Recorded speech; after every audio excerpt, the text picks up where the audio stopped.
You are going to make a decision tomorrow. Something small, perhaps. What to eat, which route to take, whether to say the thing you have been thinking about saying.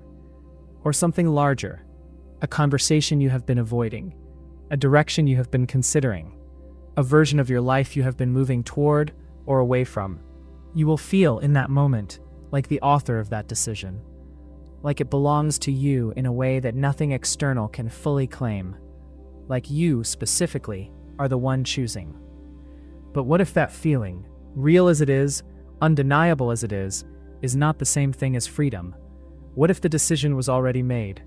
Not by fate in the mystical sense, not by a god writing your story from above, but by something far more concrete and far harder to argue with: physics, chemistry, the state of every neuron in your brain at that moment, shaped by every experience you have ever had, shaped in turn by a chain of causes that stretches back through your childhood, your parents, their parents, and ultimately to the first moment of the universe itself. This is the question at the heart of the free will debate, and it is not an abstract question. It touches everything: guilt and forgiveness, punishment and compassion, love and identity, and the stories you tell about your own life. Philosophers have argued it for centuries. Neuroscientists have run the experiments. Theologians have written libraries around the edges of it, and no one, not one person in all of recorded human thought, has closed the question completely. Over 25 chapters, we are going to walk through every serious position, every uncomfortable finding, every moment where the debate stops being theoretical and starts being about something you have actually felt. You may finish this feeling that free will is real. You may finish feeling that it was always an illusion. You may finish feeling that the question itself needs to be asked differently before it can be answered at all. Whatever you conclude, and this is either the deepest irony or the most important truth in everything you are about to hear, you will feel like you chose it yourself. Chapter 1. The thought you didn't choose to think. There is a thought that arrived this morning before you were ready for it. Before you had decided what to think about. Before the day had organized itself into its concerns and obligations and the specific shape of its demands, something was already there.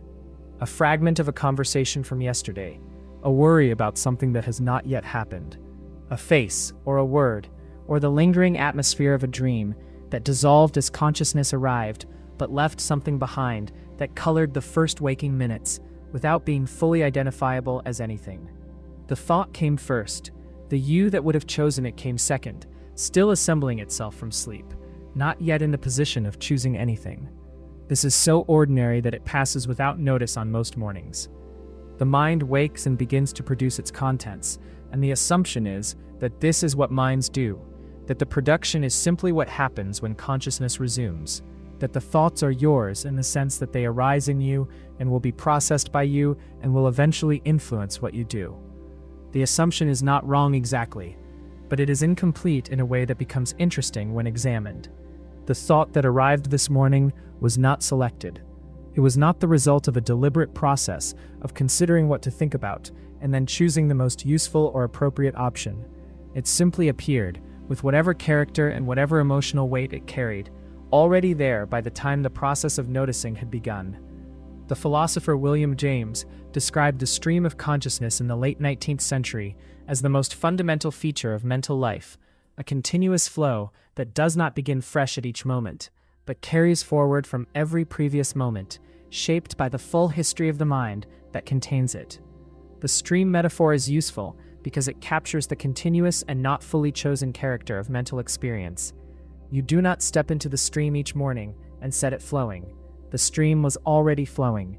You step into what was already in motion, already carrying its freight of associations and preoccupations and moods from everything that preceded this moment, and you begin, gradually, to participate in directing it, to the extent that directing is even the right word for what happens. The neuroscience that has accumulated since James wrote has confirmed and deepened this picture in ways he could not have anticipated. The activity of the brain does not stop during sleep. It reorganizes, consolidates, processes, and continues to run patterns of activation that are not fully understood, but that clearly constitute something more than the absence of the waking mind. The transition from sleep to waking is not the transition from absence to presence. It is a transition from one kind of mental activity to another. And the morning thought that arrives before the sense of agency is fully assembled is not the first product of the waking mind. It is the most recent product of a process that never fully stopped. The research on what is sometimes called the default mode network, the pattern of brain activity that dominates when a person is not engaged in an externally directed task, reveals a mind that is perpetually active in its own self-directed way when it is not occupied with something else. The default mode is not the absence of thought. It is a specific kind of thought, involving the processing of personal experiences and emotional significance, the mental simulation of future scenarios, the integration of self-relevant information, the narrative construction of a continuous self across time. This is what the brain does when you are not doing anything specific, and the morning moment before the day has organized its demands is a moment when the default mode is still dominant, when the mind is still running its own processes before the externally directed tasks arrive to redirect it. What arrives in that moment is not random. The thought that is already there when awareness assembles is a thought whose presence reflects something about what the mind has been doing in the hours before, about what carries the most emotional weight, about what unresolved concerns have been circulating without resolution, about what the brain's own prioritization process has determined is most relevant or most urgent. The thought was not chosen by the conscious you, but it was not arbitrary either. It was produced by a process that never fully stopped. It is the most recent product of a process that never fully stopped. And that logic and those priorities and that sense of what matters were themselves shaped by everything you have experienced and everything you have attended to and everything you have practiced thinking about across the full history of your mental life. This creates a specific puzzle about what it means to choose a thought. The thoughts that arrive before choosing are produced by a process that was shaped by previous choices. The choices that shaped the process were themselves arrived at through a process that was shaped by still earlier choices, and by influences that were never chosen at all. The temperament inherited, the environment absorbed, the formative experiences that installed certain patterns of attention and concern before any reflective capacity was in place. The regress ends somewhere before the self that would have done the choosing, in a place that was not chosen, and that the choosing self has inherited, rather than made, is a message from somewhere that is you, but is not the you that experiences agency. A message from the parts of yourself that operate below the threshold of deliberate selection, that have been running their processes through the night, that have their own sense of what is important, and have placed that assessment where it would be found first thing. The you that woke up and found the thought already there is not the only you that was present. There was another one, or several others, that were present in the dark, conducting their business, and the product of their business is what you found waiting. The first thought of the morning was not yours in the sense of having been selected. It was yours in the sense of having been produced by you, by the full you, including the parts that operate without announcement. And the distinction between these two kinds of yours, the selecting kind and the producing kind, is the distinction that will be at the center of everything this series examines. The thought arrived, you noticed it, and the noticing was already the second thing. Chapter 2. The brain that decided before you did.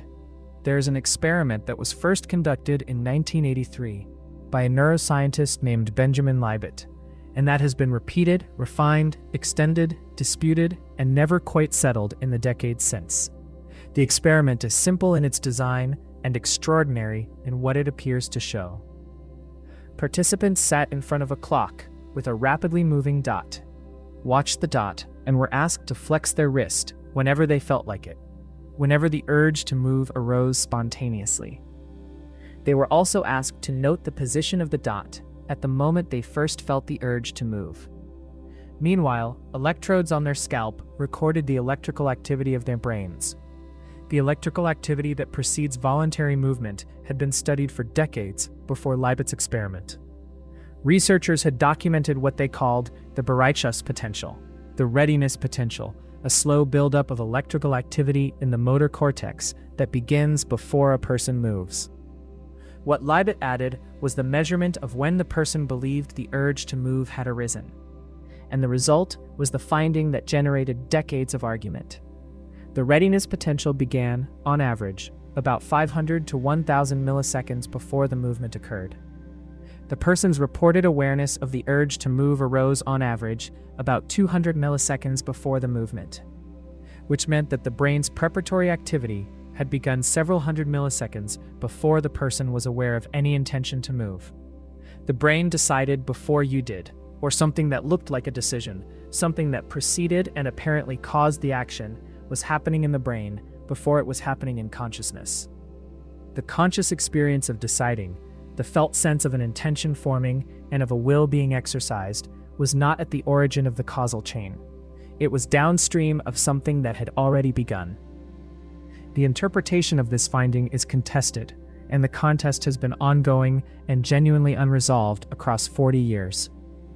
The most dramatic interpretation is that free will is an illusion, that what we experience as decision-making is a post hoc narrative constructed by consciousness to make sense of actions that were actually initiated by unconscious brain processes.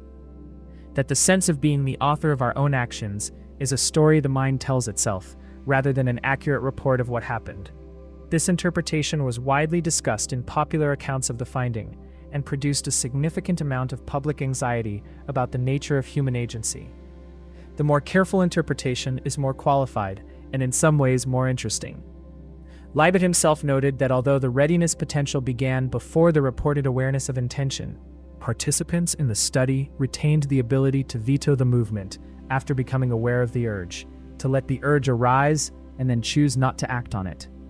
The veto appeared to be something that happened at the level of consciousness, after the unconscious preparatory process had already begun. This suggested a model in which the initiation of action is not under conscious control, but the inhibition of action is, in which the conscious will's primary function is not to start things, but to stop them. The subsequent replications and extensions of the original experiment have produced a complicated picture. Some researchers found that the readiness potential appeared even earlier than Libet had measured. Others questioned whether the readiness potential was actually a preparatory process specific to intentional action, or whether it was a more general neural fluctuation that sometimes preceded action and sometimes did not. Others pointed out that the measurement of when participants reported awareness of the intention was itself uncertain, that the act of watching a clock and reporting a time required its own neural processing that might introduce errors into the measurement. A particularly important challenge came from the neuroscientists Aaron Scherger and colleagues, who proposed in 2012 that the readiness potential might not be a preparatory signal for a decision that had already been made unconsciously, but might instead be a random fluctuation in neural activity that occasionally reached the threshold needed to trigger a movement. On this account, the movement occurred not because the brain had decided to move, but because random neural noise happened to cross a threshold.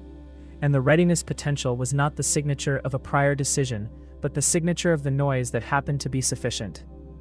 The conscious experience of deciding was then an attempt by the brain to make sense of a movement that had been initiated by a threshold crossing, rather than by a deliberate choice. This account raises its own puzzles.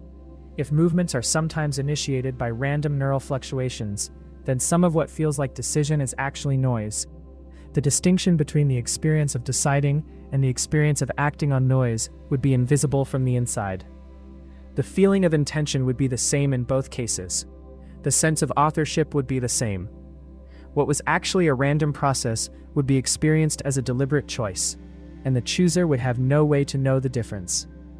What Libet's experiment and its successors have established is not the definitive answer to the question of free will. That question remains genuinely open. What they have established is that the relationship between conscious intention and action is not the simple relationship that the naive picture assumes. The naive picture has conscious intention at the beginning of the causal chain, initiating the process that produces the action. The experimental picture is more complicated.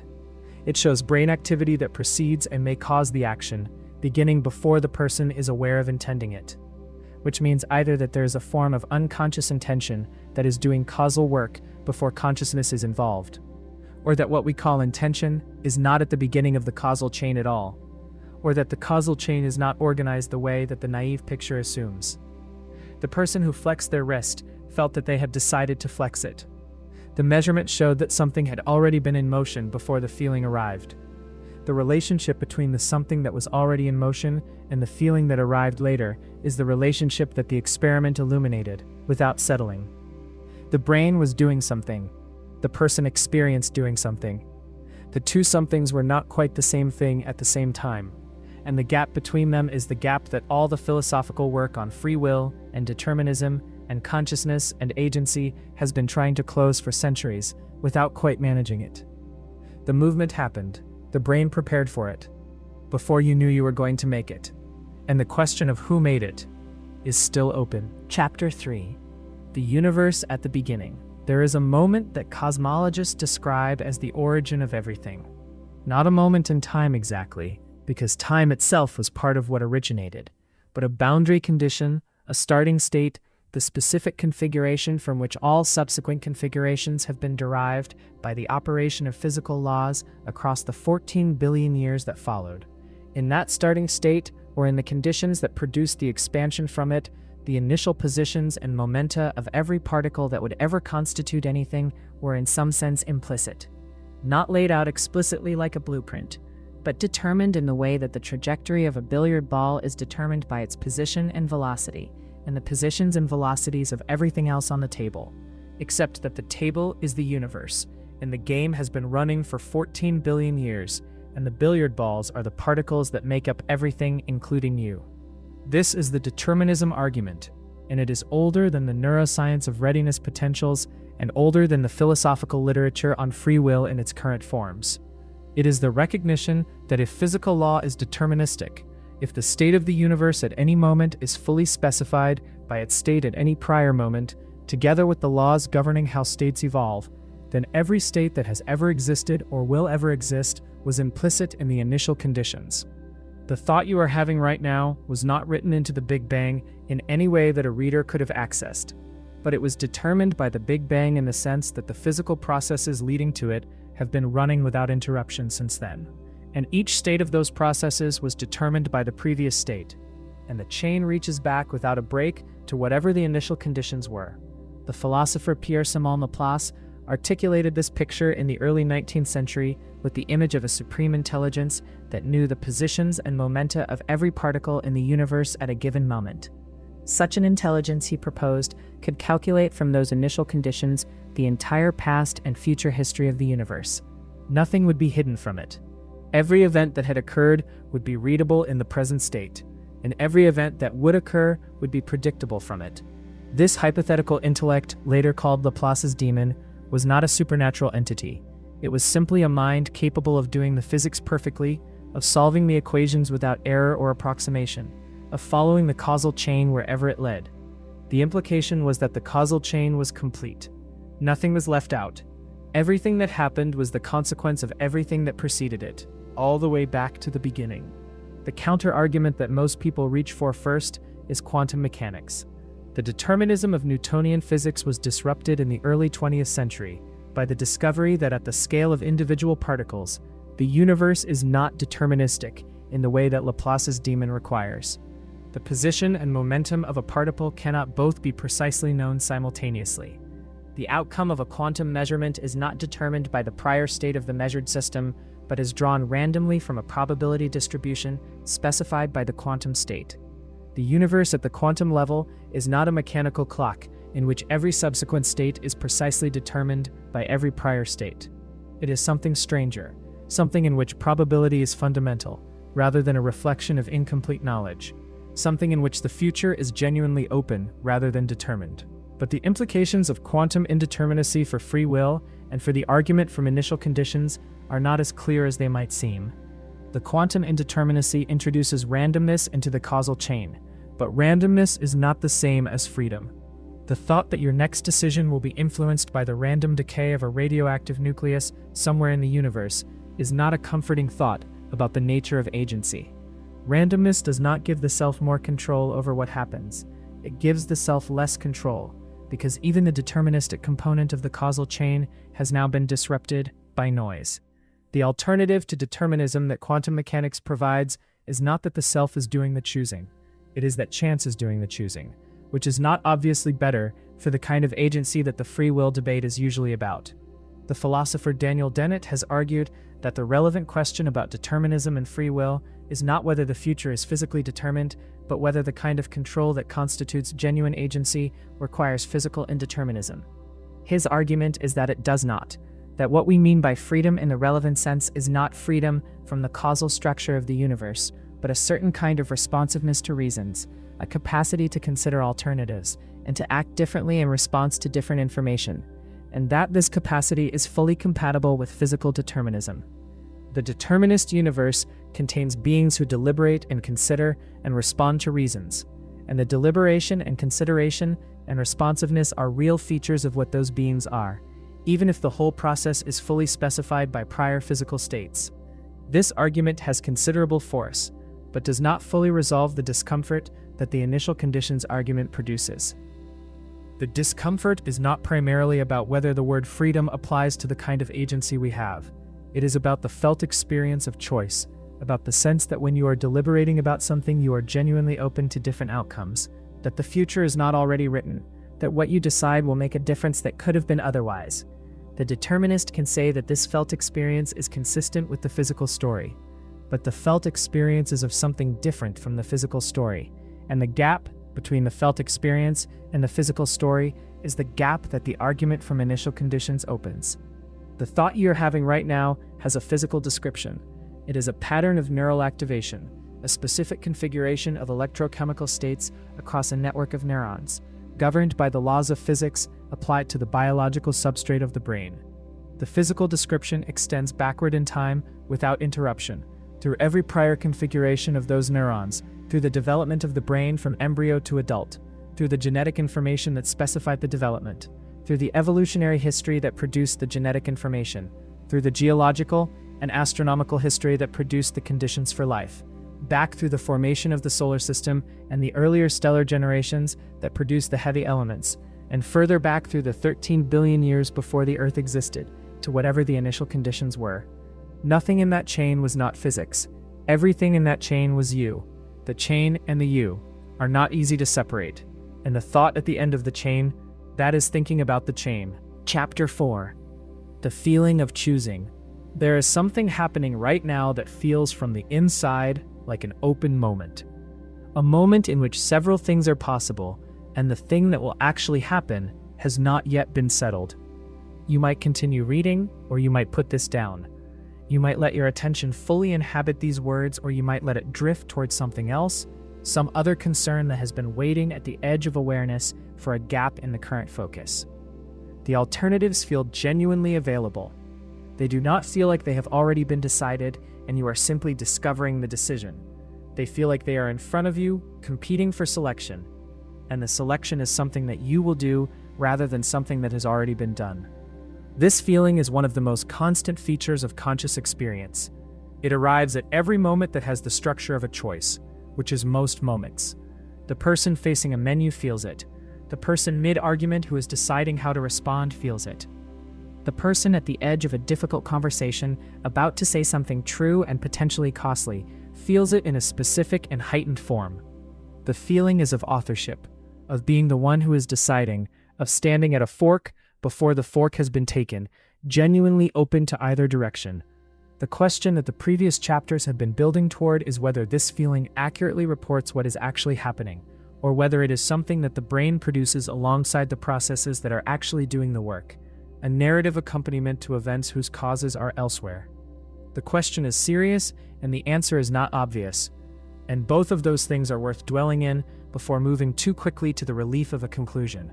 The philosopher Daniel Wegner spent years studying what he called the illusion of conscious will, and his work documented in careful detail the ways in which the feeling of authorship can be present when it is not warranted and absent when it is. In a study using a device that allowed two people to move a cursor together, Wegner and colleagues showed that participants could be induced to feel that they had caused a movement that was actually caused by the other person if certain conditions were met.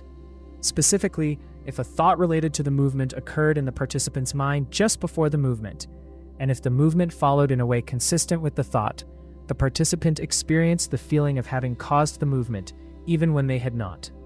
The thought, the action, and the causal relationship between them were sufficient conditions for the feeling of authorship. The actual causal relationship was not required. It suggests that the feeling of choosing is generated by a mechanism that monitors for specific conditions, specifically the presence of a thought that is related to the action and that preceded it by the right amount of time, and that produces the feeling of authorship when those conditions are met. The mechanism can be fooled. The conditions can be met without the feeling accurately tracking who actually caused what. The feeling is real, but its reliability as a report about the underlying causal structure is not guaranteed by its reality. There is also a class of neurological cases that bears on this. Patients with certain kinds of brain damage experience what is called alien hand syndrome, a condition in which one of their hands performs actions that the patient does not experience as intended or chosen. The hand reaches for objects, grasps things, sometimes interferes with what the other hand is doing, and the patient experiences this as the hand doing something rather than as themselves doing something. The actions are not random. The hand is doing things that make a kind of functional sense, but the patient does not experience ownership of them. The feeling of authorship that normally accompanies action is absent, and without it the actions feel as though they belong to something else, even though they are clearly produced by the patient's own nervous system. These cases reveal something important about the structure of the feeling of authorship. The feeling is not a direct readout of the fact of authorship. It is a state that the brain produces, that normally accompanies certain kinds of neural events, but that can be present when it is not warranted and absent when it should be present. The feeling has a mechanism, and the mechanism is not infallible. But acknowledging that the feeling has a mechanism, and that the mechanism is not infallible, does not settle the question of whether the feeling is generally accurate. The fact that we can sometimes be fooled about authorship does not mean we are always fooled. The fact that alien hand syndrome exists does not mean that the normal experience of intentional action is an illusion. The question is whether, in the ordinary case, the feeling of choosing tracks something real about the causal structure of the events it accompanies. The most careful answer to this question is something like yes, it tracks something real, but what it tracks is not what the naive picture assumes. The naive picture is of a self standing outside the causal chain, looking at it and selecting which direction it goes. The more accurate picture is of a self that is part of the causal chain, that is one of the processes in the chain, that influences which direction things go, and that experiences its own participation in the process as the feeling of choosing. The feeling is not tracking the activity of a ghost standing outside the physical world and pulling levers. It is tracking the activity of a specific kind of physical process, the kind of process that considers alternatives and responds to reasons, that is sensitive to the content of thoughts and their implications, that can be influenced by arguments and evidence and can change direction when something relevant changes. This is still a kind of authorship. It is not the authorship that the naive picture assumes, the authorship of a self that is independent of the causal chain and that could therefore have done otherwise in a strong metaphysical sense. It is the authorship of a process that is genuinely in the loop, that is one of the causes of what happens, that is doing something real when it deliberates and decides. The feeling of choosing on this account is tracking the participation of this process in the causal chain. The feeling is not illusory exactly. It is just tracking something more modest than it appears to be tracking. The moment of choosing feels open. The process that produces the choice is physical. The physical process is real.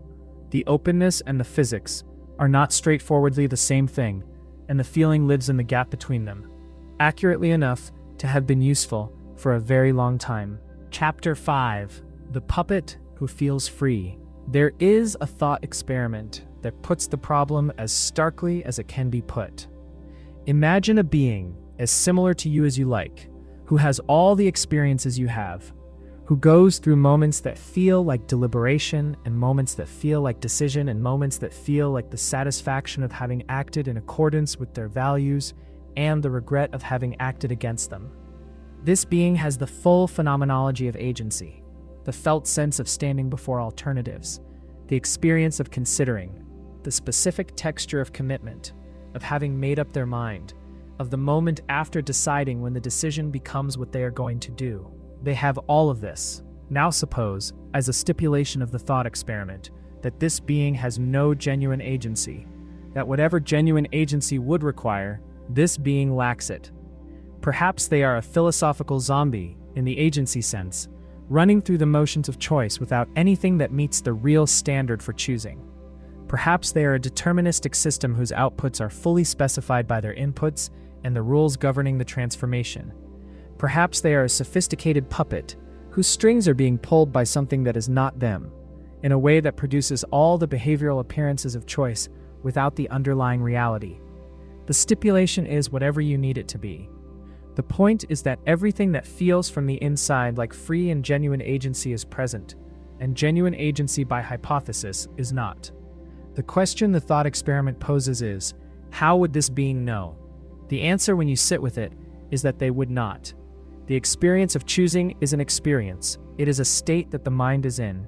It does not come with a label attached that says this experience is accurate or this experience is inaccurate as a report about what is happening in the underlying causal structure. The experience is simply there, with whatever character it has, and the being having it is in no better position to verify its accuracy than they are to verify the accuracy of any other experience. They cannot step outside the experience to check what is actually happening. They are inside it, and from inside it, everything feels exactly as it would feel if they were genuinely choosing. This is the possibility that philosophers call epiphenomenalism, the view that conscious states, including the feeling of choosing, are caused by physical processes, but do not themselves cause anything. On this view, the feeling of choosing is a byproduct of the neural processes that actually initiate action, produced alongside the action but not in the causal chain that produces it. The feeling is real in the sense that it genuinely occurs. It is causally inert in the sense that nothing happens because of it. The action would happen in exactly the same way if the feeling were not there. The feeling is the smoke, not the fire. Epiphenomenalism is a minority view among philosophers of mind, and there are good arguments against it. The most powerful argument is that if conscious states are causally inert, it becomes very difficult to explain why we have them at all. Evolution does not generally preserve traits that do nothing. If the feeling of choosing does not influence behavior, and if behavior is entirely determined by the physical processes that produce it without any contribution from the feeling, then there is no evolutionary reason for the feeling to exist. Natural selection would have no handle on it. The feeling should have been eliminated or never developed in the first place, because it makes no difference to what organisms do. The fact that the feeling is present and persistent across biological organisms suggests that it does something, that it is part of the causal structure rather than outside it. But this argument has a specific weakness. The argument assumes that the feeling is separable from the physical processes that produce it, that the feeling could be absent while the physical processes continue unchanged. If the feeling is identical to or constitutively part of certain physical processes rather than a separate epiphenomenal accompaniment to them, then the question of whether the feeling is causally efficacious is the same question as whether those physical processes are causally efficacious. The physical processes clearly are. Therefore, the feeling, understood as identical to or constituted by those processes, also is. The epiphenomenalism question dissolves, not because the answer is clear, but because the question was based on a distinction that does not hold up.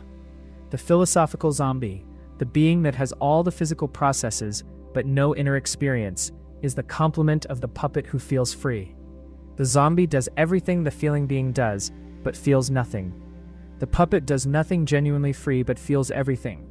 They are mirror images of the same problem, which is the problem of the relationship between the physical and the experiential, between what is happening in the neurons and what is happening in the awareness that the neurons produce. The puppet who feels free is not necessarily a being to be pitied. This is worth saying directly, because the thought experiment can produce a specific kind of horror at the idea of being such a being, at the idea that the richest and most significant experiences of one's inner life, the moments of genuine commitment and genuine decision and genuine moral responsibility, are happening in a theater in which the play is already written. But the horror depends on a specific picture of what would be lost if the puppet story is true, and that picture may be mistaken. What is actually lost if the puppet story is true is a very specific kind of freedom, the kind that philosophers call libertarian free will, the kind that requires the ability to have done otherwise in exactly the same physical circumstances. This kind of freedom is what the determinist story rules out. But the question of whether this is the only kind of freedom that matters, or even the most important kind, is a separate question. The freedom to deliberate, to respond to reasons, to be the kind of being whose behavior is sensitive to the content of thought and argument, is not ruled out by the determinist story. The puppet who feels free may be having experiences that are exactly as rich and exactly as significant as they feel, not because the libertarian story is true, but because the experiences are real features of a physical process that is genuinely part of the causal chain. The puppet feels free. Perhaps the puppet is free, in the sense that matters, which is not the same sense as the sense the puppet fears it is missing. Chapter 6. The Philosopher Who Said It Was Both. There is a philosophical position that is frequently misunderstood as a compromise, as the result of being unable to commit to either of the two positions that seem to be in opposition, of wanting to have it both ways in a way that satisfies no one. The position is compatibilism, the view that free will and determinism are not in conflict, that the universe can be fully deterministic in its physical operation, and also contain beings who genuinely choose, that the argument from initial conditions and the feeling of choosing are both accurate descriptions of the same events seen from different vantage points. The misunderstanding is that compatibilism is a fence-sitting position, a way of refusing to accept the full implications of either side of the debate. The misunderstanding is worth correcting, because compatibilism is actually the majority view among professional philosophers who have studied the question carefully. And it is a majority view not because philosophers are timid or compromise-seeking, but because the arguments for it are genuinely strong, and because close examination of what the two supposedly opposed positions actually claim reveals that they are not as opposed as they initially appear. The incompatibilist argument has a specific structure. It says that determinism means every event is necessitated by prior events according to physical law. Free will requires the ability to do otherwise than what one does. If every event is necessitated by prior events, one cannot do otherwise than what one does. Therefore, determinism is incompatible with free will. The argument is valid in the sense that the conclusion follows from the premises. The compatibilist challenge is to the premises themselves, specifically to the premise about what free will requires. The philosopher David Hume, writing in the 18th century, made the observation that the kind of freedom that matters for moral responsibility and for the significance of choice is not the freedom to violate causal law, not the freedom to produce an effect without a cause, but the freedom to act in accordance with one's own desires and motivations, without external compulsion.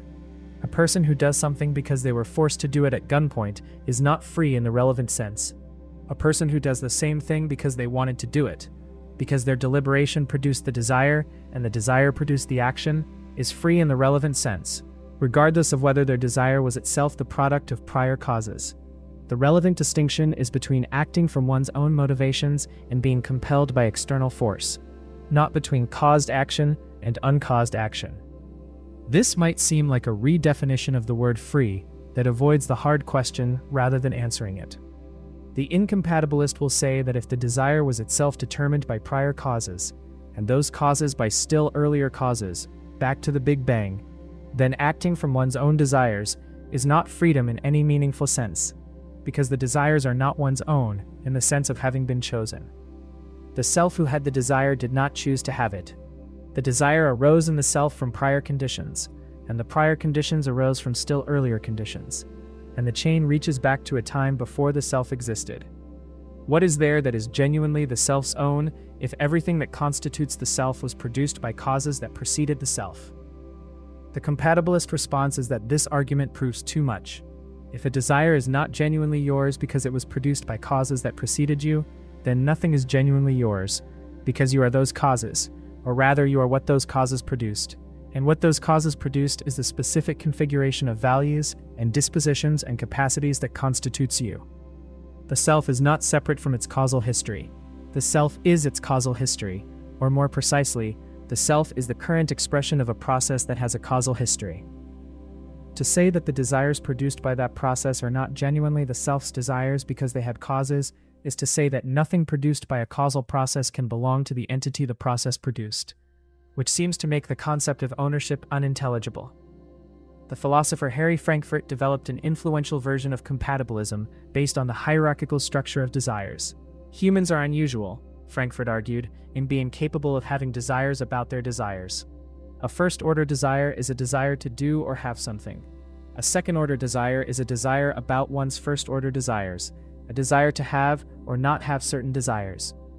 Frankfurt called second-order desires that take the specific form of wanting certain desires to be one's will, to be the desire from which one acts. Volitions of the second order or second-order volitions. A person acts freely on this account when they act from a desire that they identify with at the level of second-order volition, when the desire from which they act is one they want to be moved by. This framework allows for genuine unfreedom even in the absence of external compulsion. The addict who acts from a desire for their addiction, but who wishes they did not have that desire, who does not want the addictive desire to be the desire from which they act, is unfree in the Frankfurt sense. The first-order desire is present and moves them to action, but the second-order volition is absent or actively opposed. The action comes from a desire they do not endorse. Compare the person who acts from a desire they fully identify with, who wants to act as they are acting, whose second-order volition is aligned with their first-order desire. This person is free in the Frankfurt sense, regardless of whether the desire has causal antecedents. What compatibilism offers is not a way to have libertarian free will in a deterministic universe. It offers something different. It offers the recognition that the concept of free will that matters for how we understand our lives, for moral responsibility, for the significance of deliberation and choice, is not the libertarian concept. The question of whether you could have done otherwise in exactly the same physical circumstances, with exactly the same brain state and exactly the same prior history, is not the question that your experience of choosing is about. Your experience of choosing is about whether you are acting from your own motivations or being compelled from outside, about whether the process of deliberation is sensitive to reasons, about whether the self that is choosing is the self that will live with the consequences. These questions have answers that are not undermined by the physical determinism of the universe. And the philosopher who said it was both was pointing at something real. Chapter 7. The Criminal and the Cause. There is a man who committed a crime. The specific details of the crime matter less than the fact of it, and the fact of it has been established. He did something that caused harm to another person, something that the legal system he lives within defines as an offense, something that has produced consequences for him and for the person he harmed. The question that the legal system is designed to answer is what to do with him now, and the answer the system gives depends substantially on a prior question, which is why he did it, not why in the causal sense, not the full chain of causes that produce the behavior, but why in the moral sense, in the sense that is relevant to whether he should be held responsible, whether what he did reflects something about him that the system should respond to, whether the concept of guilt applies. The legal system in most societies operates on the assumption that it does apply, that the criminal is not merely the last link in a causal chain that began before he existed, but the author of his action in a sense that makes the action his in the morally relevant way, in the way that permits the response of punishment. The assumption is built into the structure of how guilt is assessed, how mitigating circumstances are weighed, how the concept of insanity as a defense operates, how the law distinguishes between crimes committed intentionally and crimes committed by accident or under duress. All of these distinctions track something about the degree to which the person, as an agent, was the source of the action, rather than a conduit for forces beyond their control. What the previous chapters have been establishing is a picture that puts pressure on this assumption.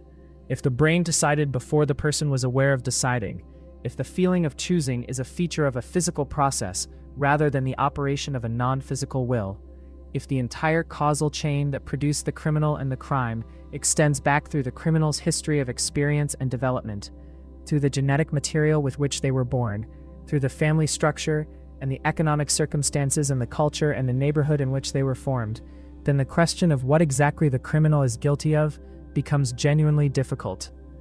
The neuroscientist Robert Sapolsky has made this argument with considerable force across many years of work on the biology of behavior.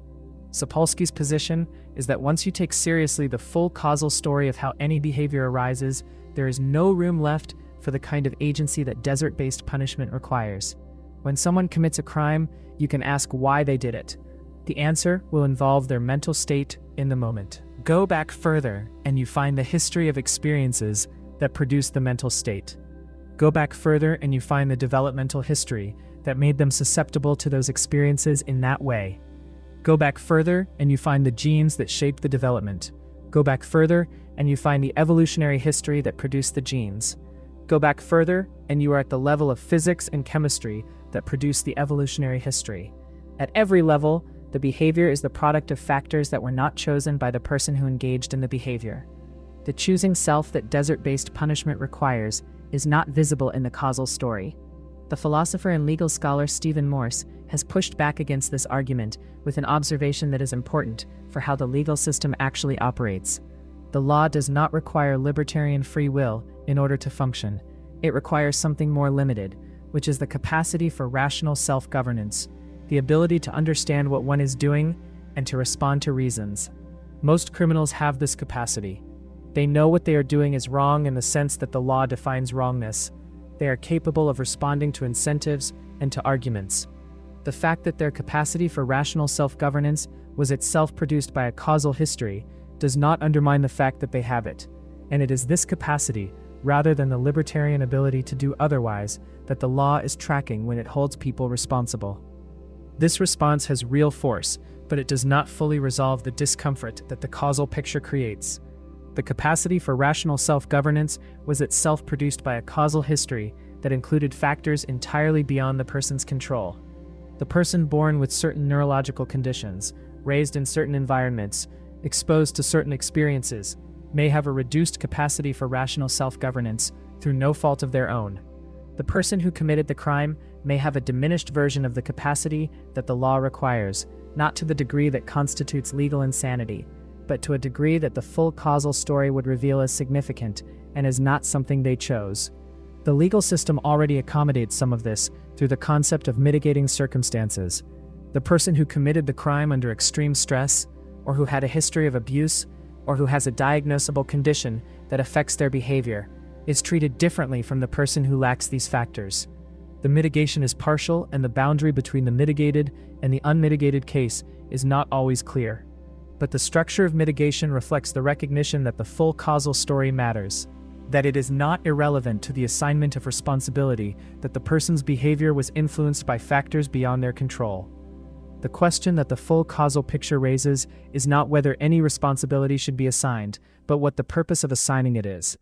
If the purpose of the criminal justice system is retribution, the delivery of what the criminal deserves for what they chose to do, then the causal picture is a serious problem, because the causal picture undermines the concept of desert.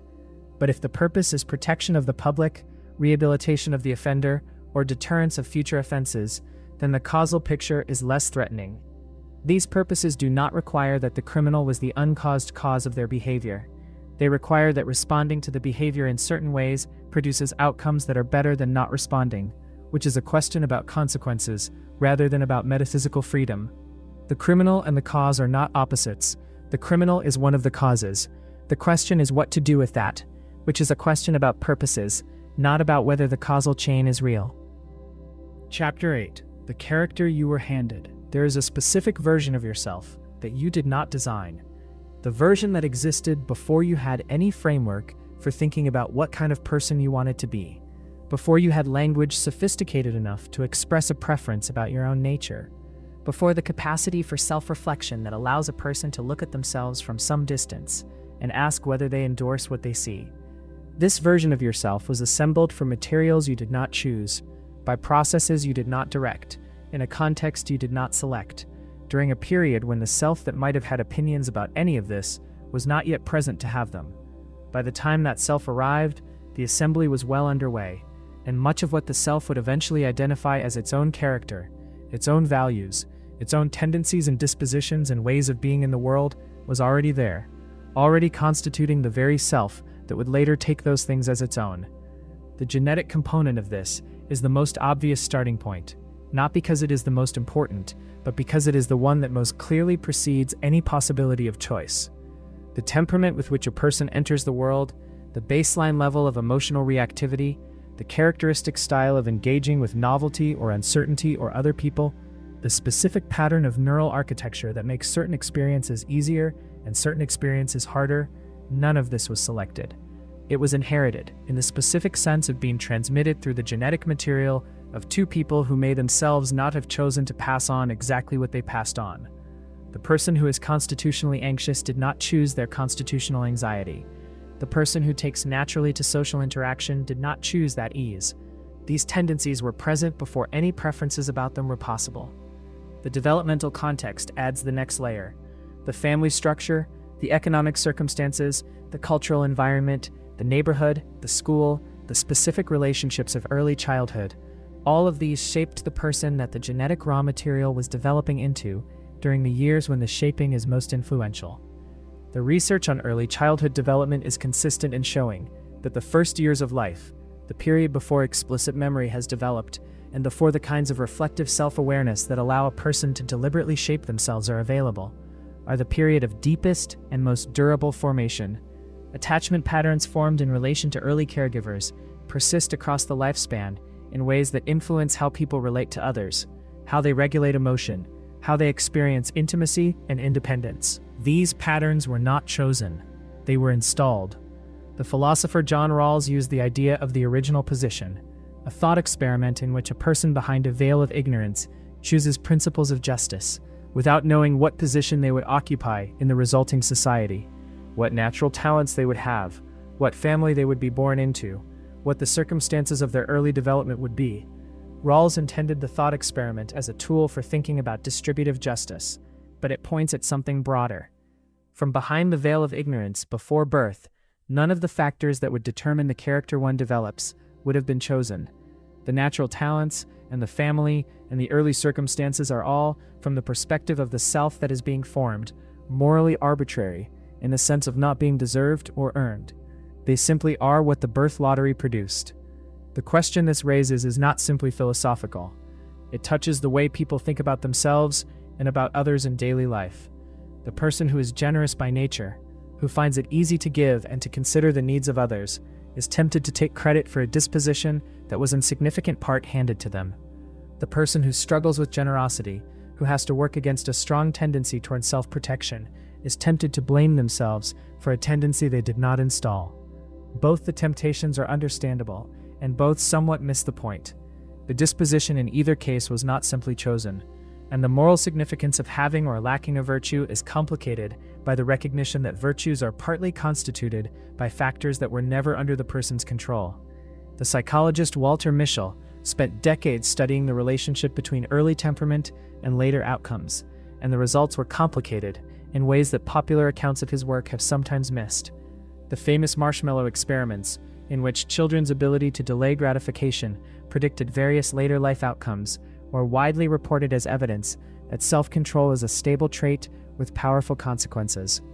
The more nuanced picture that emerged from subsequent research is that the capacity for self-control is itself shaped by the circumstances in which it is exercised, by how reliable the environment has been, by whether waiting for the second marshmallow is a strategy that past experience has taught as reliable. The child who grew up in an environment where promises were kept has reason to wait. The child who grew up in an environment where delayed gratification was regularly frustrated may have rationally learned not to wait. The character trait of patience or impulsivity is not simply an internal property of the child. It is a product of the child's interaction with their environment, an adaptation to what the environment has taught them to expect. The philosopher Galen Strawson developed an argument he called the basic argument against moral responsibility, which runs as follows. To be truly responsible for what you do, you must be responsible for the character that led you to do it. To be responsible for that character, you must have been responsible for the earlier character or disposition from which it developed. But this regress must end somewhere, and where it ends is at a character or disposition that you did not choose, that you simply found yourself with. Therefore, you are never truly responsible for what you do in the way that desert-based judgment requires. The argument is powerful and has not been decisively refuted, though it has been responded to. The compatibilist response is that this proves too much, that holding anyone responsible requires this impossibly deep self-authorship, and that the relevant sense of responsibility is not this deep. The relevant sense is whether the action reflects the person's values and capacities in the way that allows for a meaningful response, not whether those values and capacities were themselves the product of free choice all the way down.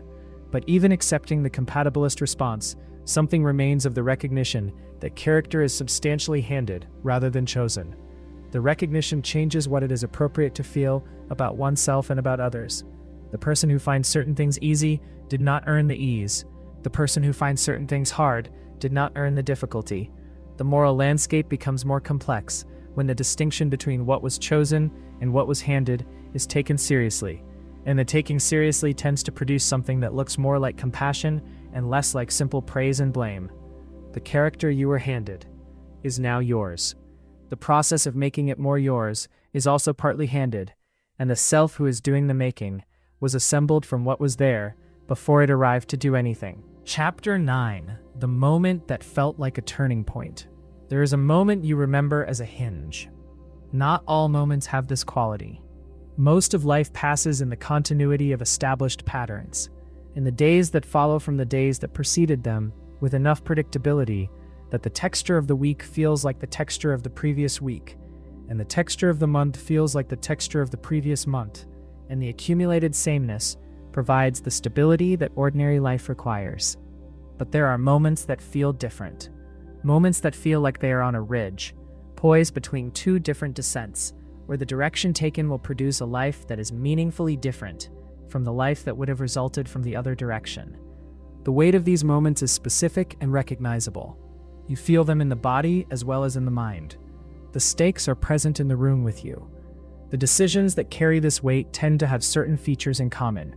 They involve genuine uncertainty about the outcome. They have consequences that extend forward in time in ways that are difficult to fully anticipate. They involve values or commitments that the person takes seriously, so that the decision is not a matter of indifference, but a matter of what kind of person one is and is going to be. And they have an irreversibility about them, a sense that the fork once taken cannot simply be untaken, that the choice closes certain doors while opening others, that the future will be different depending on what happens in this moment.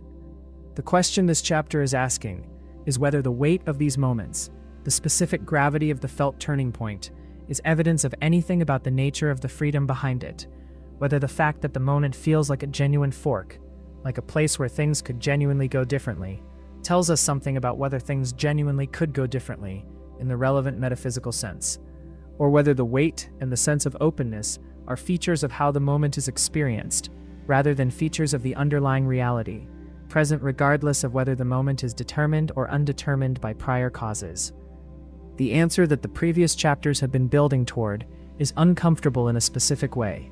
The weight and the openness feel real, because they are real, but they are features of the experience of being in a situation of genuine practical uncertainty, of being in a situation where the outcome depends on a process of deliberation that has not yet completed, rather than features of an underlying indeterminism at the physical level. The moment feels like a fork, because it is a fork in the sense that different processes of deliberation would produce different outcomes. And the process of deliberation is not yet settled. The openness is the openness of a process that is genuinely in motion, not the openness of a causally undetermined universe. This distinction is real, but it is also, in a certain sense, smaller than it might seem. The compatibilist argument from earlier chapters is at its strongest here. The turning point moment involves deliberation that is sensitive to reasons, that is genuinely in the loop, that is doing something that makes a difference to what happens. The person who is standing at the fork is not simply waiting to find out which way their body will move. They are engaged in a process that is one of the causes of which way they move. The deliberation is real. The consideration of alternatives is real. The weighing of consequences and values is real. These are real features of a real causal process, and the fact that the causal process is itself the product of prior causes does not make it less real as a process. What the weight of the moment is tracking, on this account, is the genuine significance of the deliberative process, the fact that something important is being worked out, that the outcome of the deliberation will shape what follows in ways that matter. The weight is appropriate because something is actually at stake, because the process underway is the kind of process that has genuine consequences. The weight is not evidence of a metaphysical openness at the physical level. It is evidence of the significance of a process that is unfolding. The philosopher Bernard Williams wrote about what he called agent regret, the specific form of regret that a person feels when they are the cause of harm, even in cases where they could not have done otherwise, even in cases where the harm resulted from an accident or an unforeseeable consequence of a reasonable decision.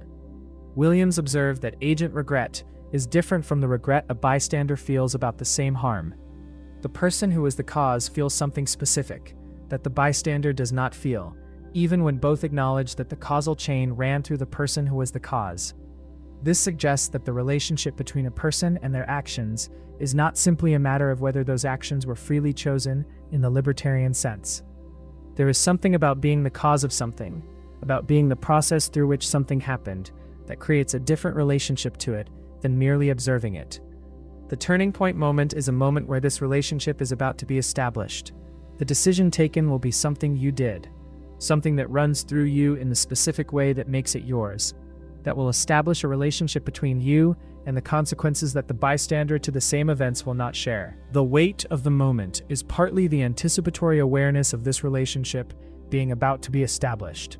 You are about to become the person who did this, whatever this turns out to be, and the becoming is something that the full causal story does not eliminate.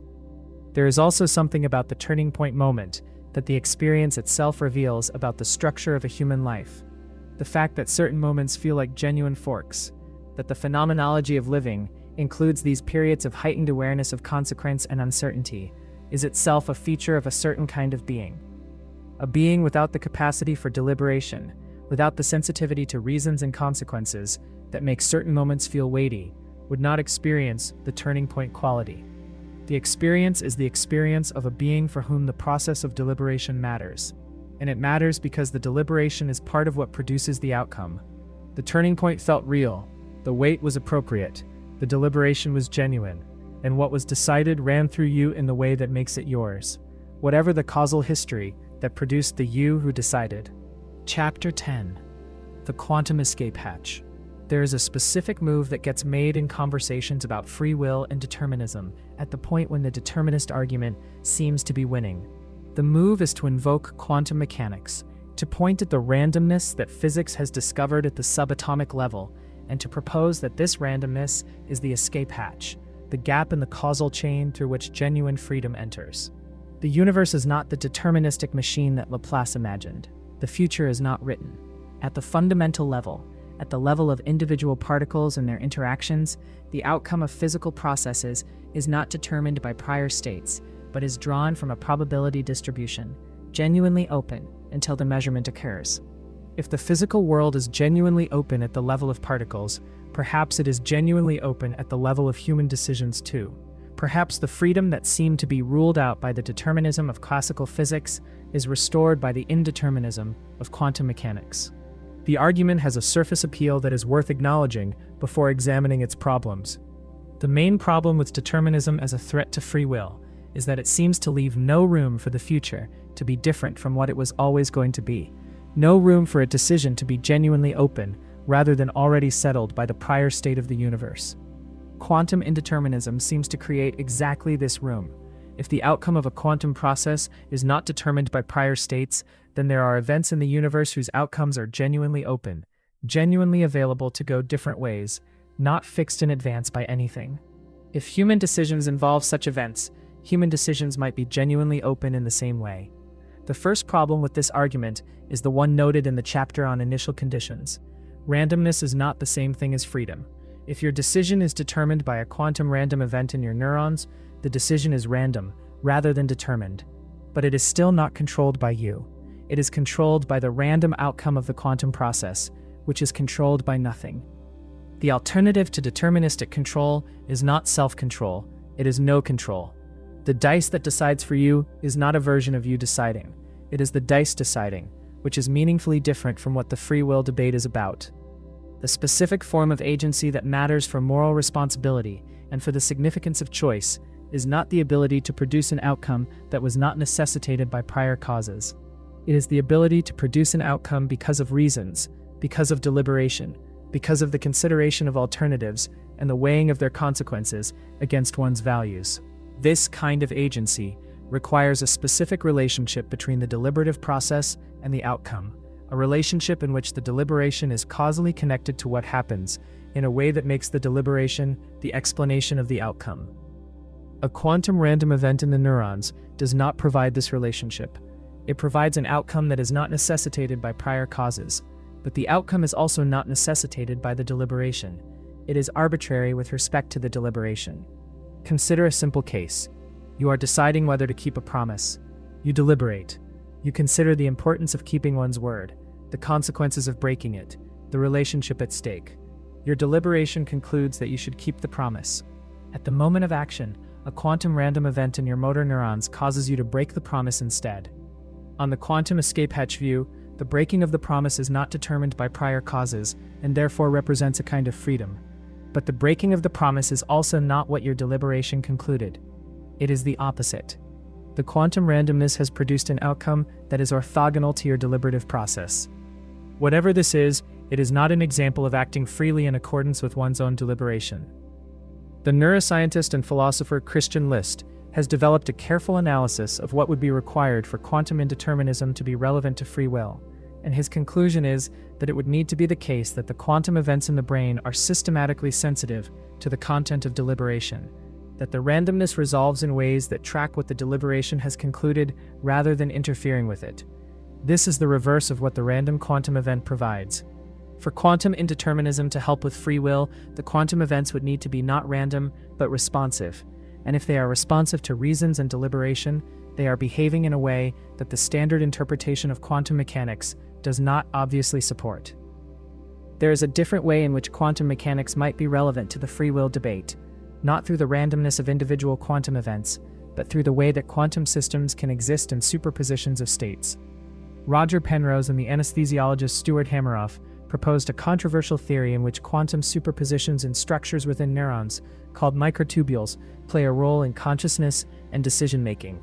On this theory, which is called orchestrated objective reduction, or ORC-OR, the collapse of quantum superpositions in the brain is the physical correlate of conscious experience, and possibly of conscious choice.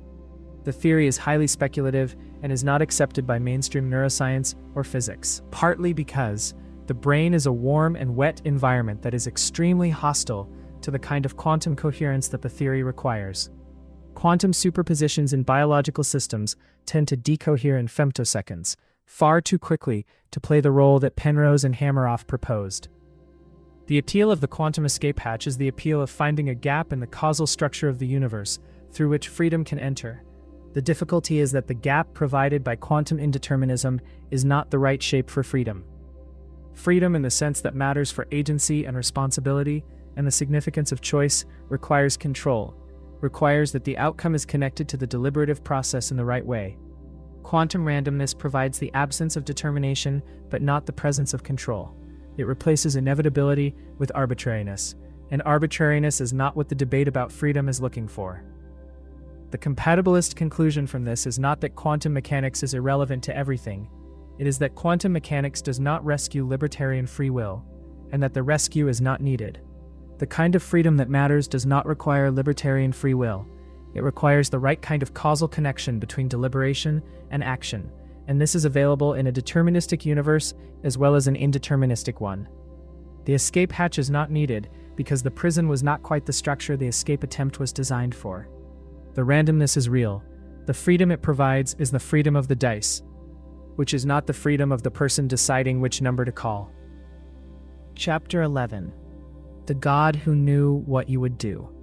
There is a theological problem that is older than the neuroscience of readiness potentials and older than the physics of quantum indeterminacy, and that has been generating careful and sometimes anguished thought for as long as people have held simultaneously the belief that God is omniscient and the belief that human beings make genuine choices. The problem is not peripheral to theology. It is at the center of some of the most sustained and sophisticated philosophical thinking in the history of religious thought. And it has not been resolved in a way that commands universal assent, despite centuries of enormously gifted minds applying themselves to it. The problem arises from a combination of propositions that many religious traditions hold together.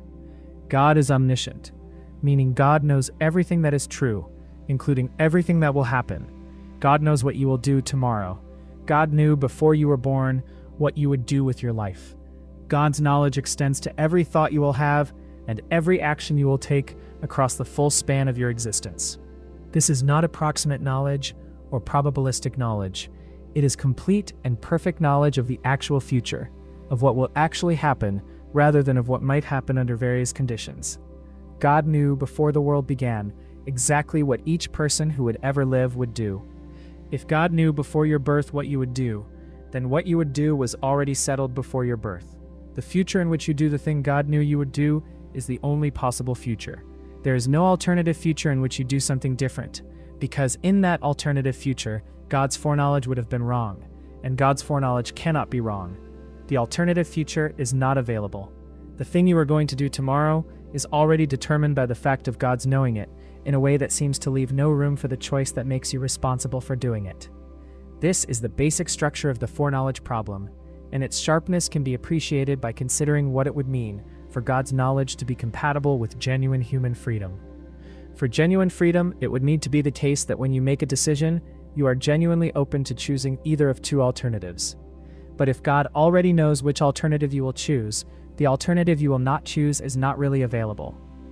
God's foreknowledge makes the outcome of your decision certain before you make it, and certainty about an outcome is not compatible with the outcome being genuinely open. The responses to this problem in the history of theology are numerous and sophisticated. And it is worth working through the major ones, not to declare a winner, but because each response illuminates something about the problem, and about what the problem is really about. The first response is the simple one, and has been dismissed by most careful thinkers. It says that God's knowing what you will do does not cause you to do it, just as a historian knowing what happened in the past does not cause the past events. The knowledge tracks the event without producing it. This response fails because it conflates two different senses in which knowledge might be compatible with freedom. The historian's knowledge of the past does not threaten the freedom of past actors because it arises after the fact and is produced by the free actions themselves. God's knowledge of the future arises before the fact and is not produced by the future actions. If God's knowledge is complete and infallible and precedes the actions it concerns, then the actions cannot deviate from what God knows, which means they are not free to deviate. The Boethian response is more sophisticated.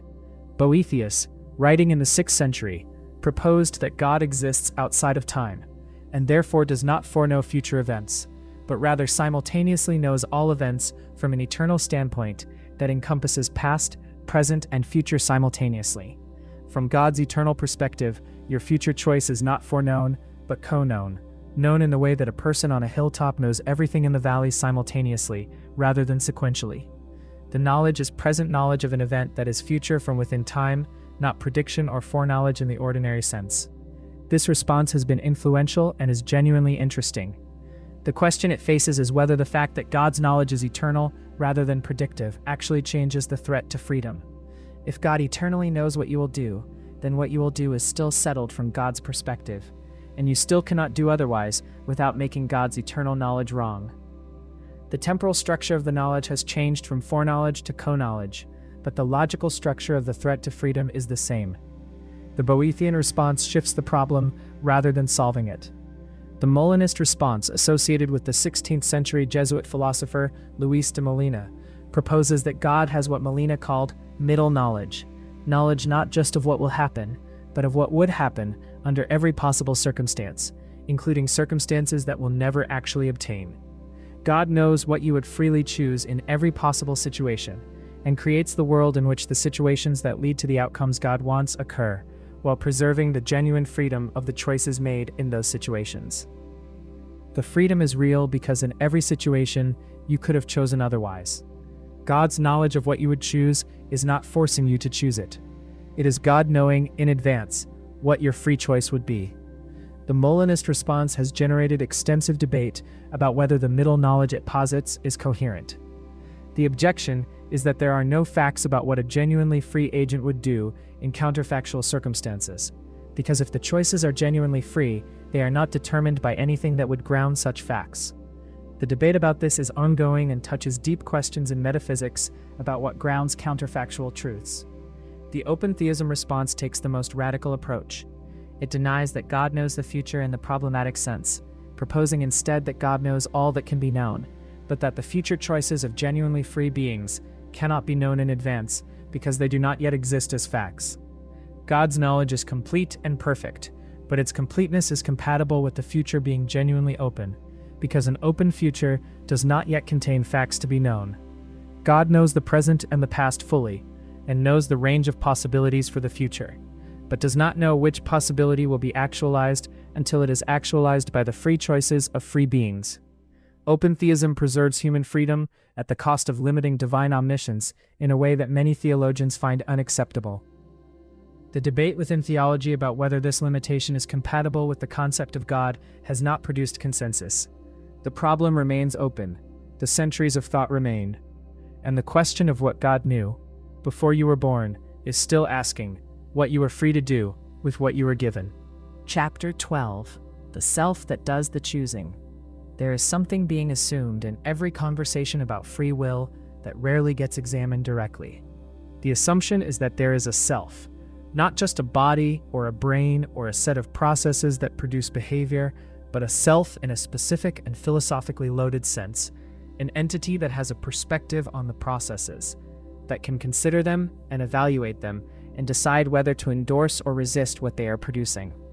The free will debate is ostensibly about whether this self can do what it appears to do, whether it can make genuine choices.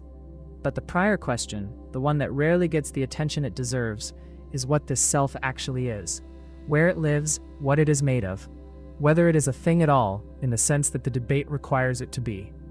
The philosopher David Hume performed what might be called an introspective audit in the 18th century, turning his attention inward with care and reporting what he found. He expected to find the self. He found instead what he described as a bundle of perceptions. When he looked inward, he did not encounter a unified subject of experience, a thing that was having the experiences separate from the experiences themselves. He found thoughts and feelings and sensations and memories, but no thing that had them apart from the having of them. The self that he expected to find as the container or the subject was not there. What was there was the contents, without an obvious container.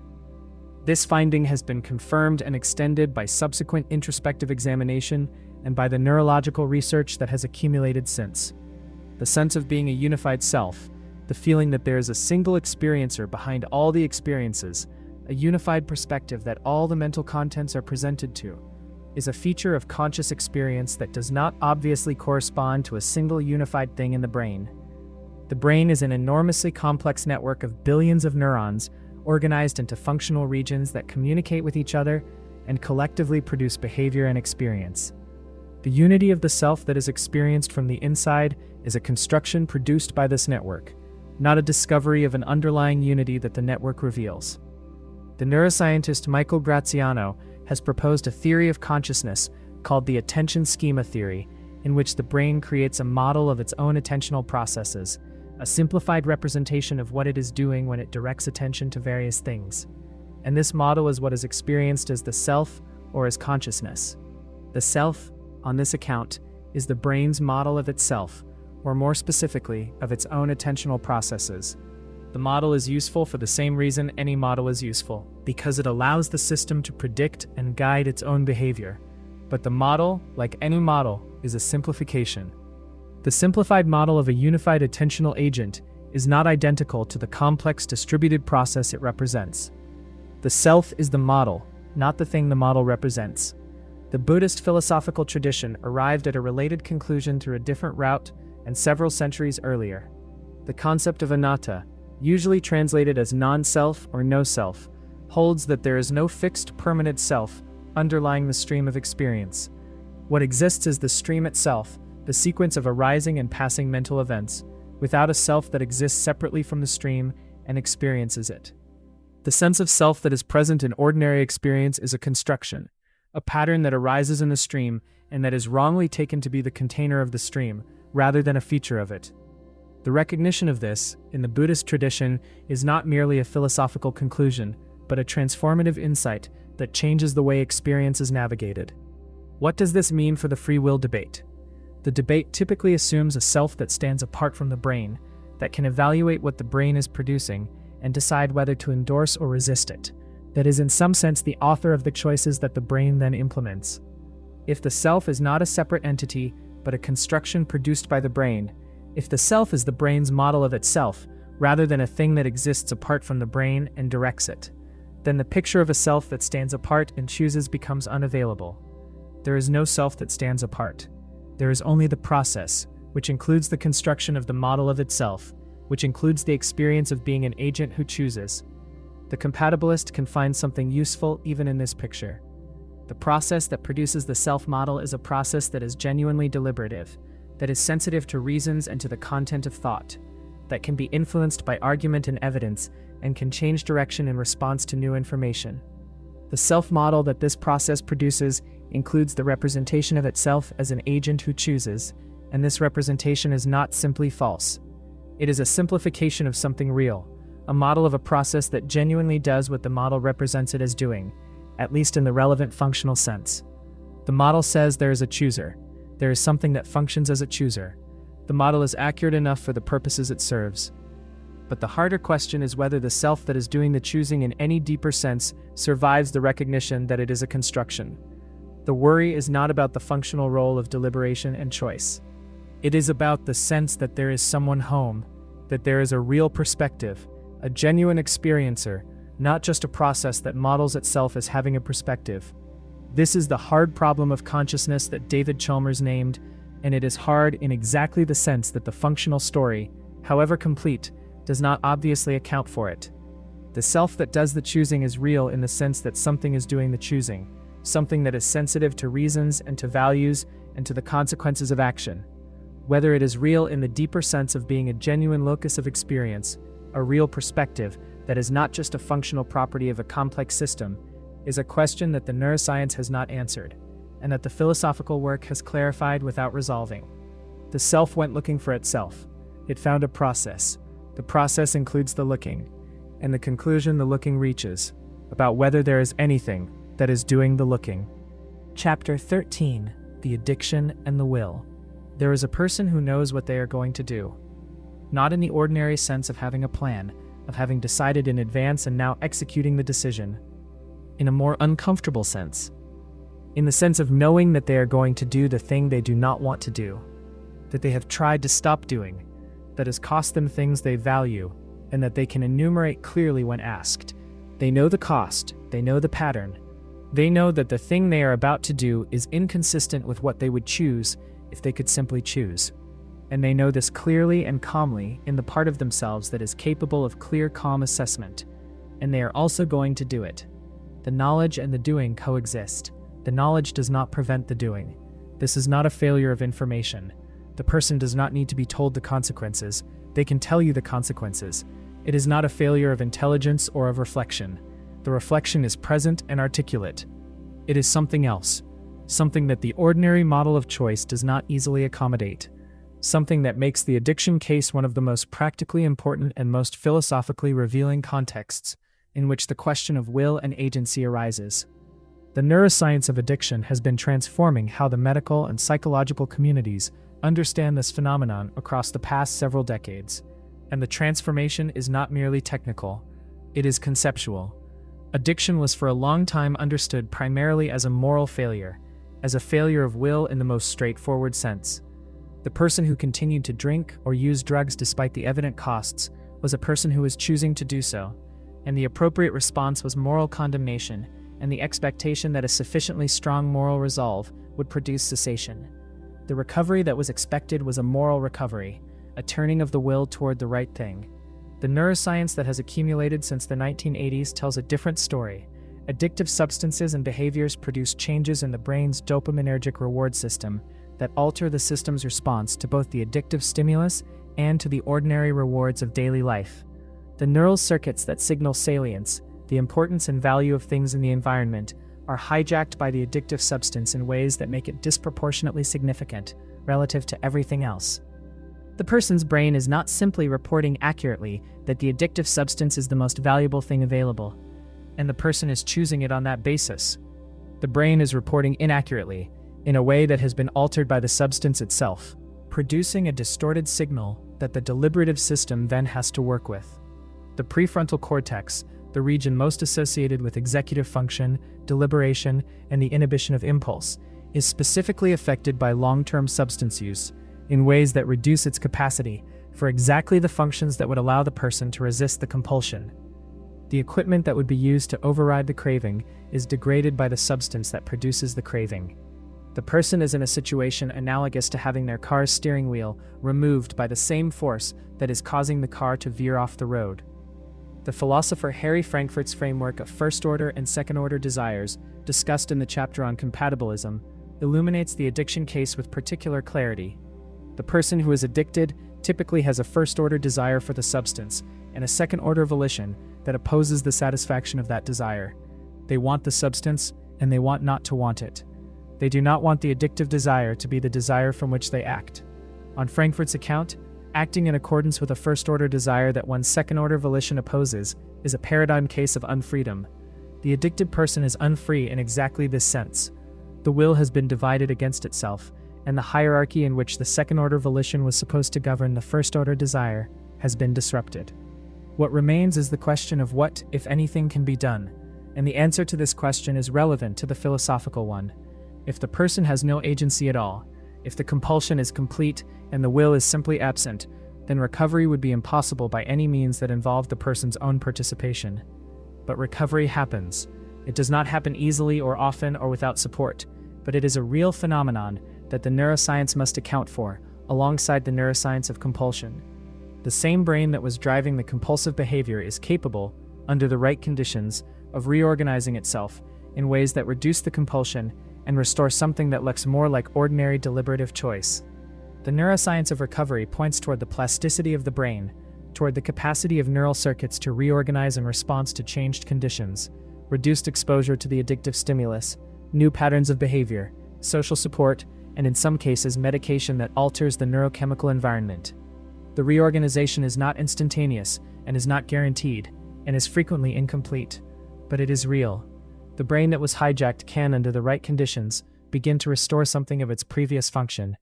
The agency that was disrupted can, gradually, and with significant effort and support, begin to reassert itself. What this tells us about the philosophical question of free will is not simple. The addiction case does not show that will is always present, and that the addict simply needs to choose harder. It shows that the conditions for the exercise of agency can be present or absent, that they can be degraded by forces outside the person's initial choice, and that the presence or absence of these conditions is itself a causal fact about the world that interacts with the person's agency in complex ways. The person who became addicted may have made choices early in the process, when their agency was relatively intact. Those choices set in motion a process that progressively degraded the conditions for future agency. The later person, operating under conditions that the earlier person's choices contributed to producing, has less agency than the earlier person had. The moral and practical implications of this are significant. The appropriate response to addiction is not simply moral condemnation and the expectation of willpower, because the will has been specifically targeted and degraded. But it is also not the elimination of personal agency from the picture entirely, because recovery requires the participation of the person, however supported and however imperfect that participation is.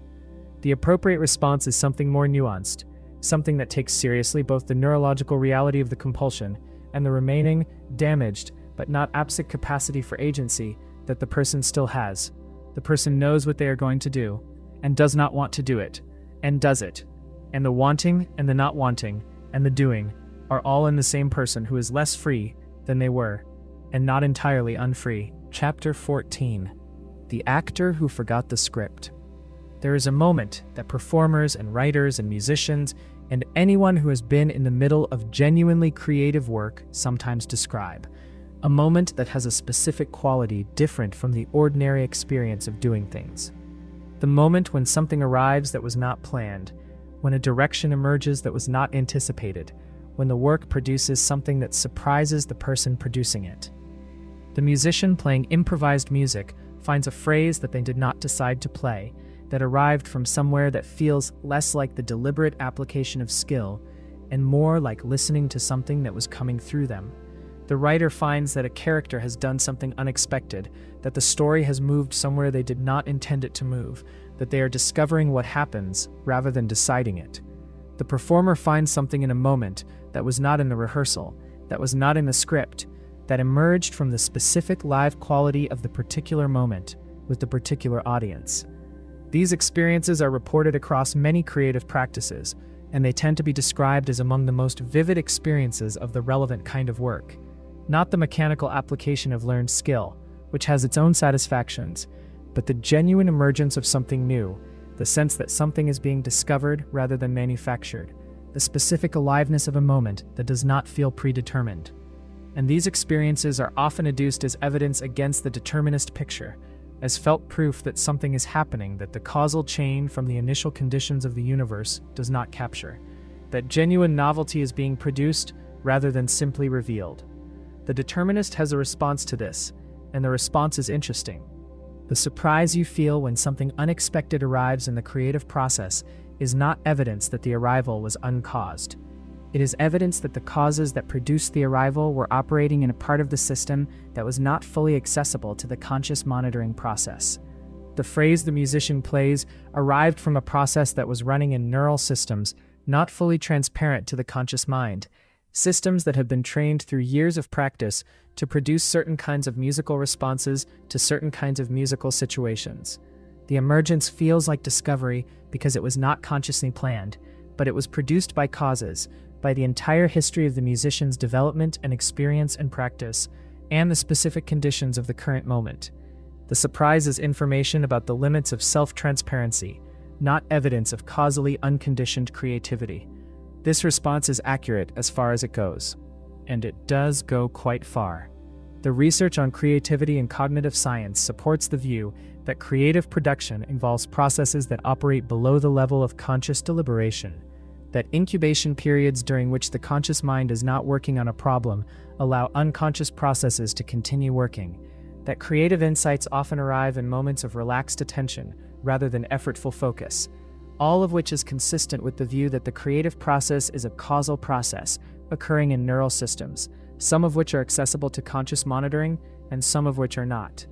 The experience of surprise at what one produces is real, but it is not evidence that the production was uncaused.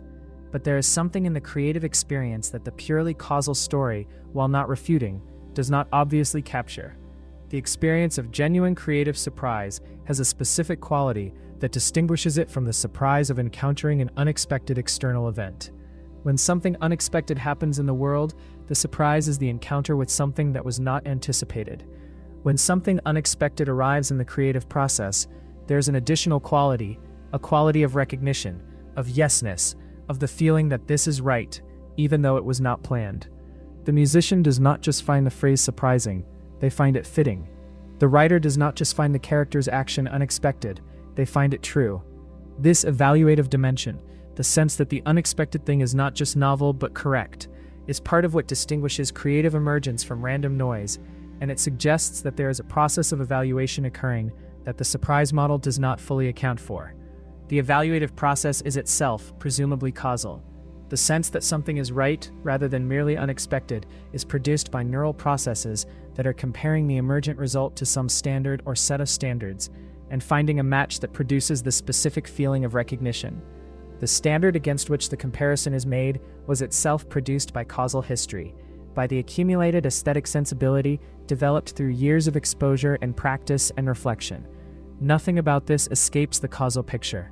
And yet the experience of genuine creative emergence feels from the inside like something that the causal picture misses, not because the experience is uncaused, but because the experience involves the production of something genuinely new, something that did not exist before, and that could not have been predicted from the prior state of the system by any observer external to it, however well informed. The specific phrase the musician plays, the specific turn the story takes, the specific insight that arrives in a moment of creative breakthrough is new in the world. It did not exist before. The causes that produced it were all prior, but the thing produced by them is genuinely new in a way that the strict causal picture, with its emphasis on states being determined by prior states, sometimes obscures.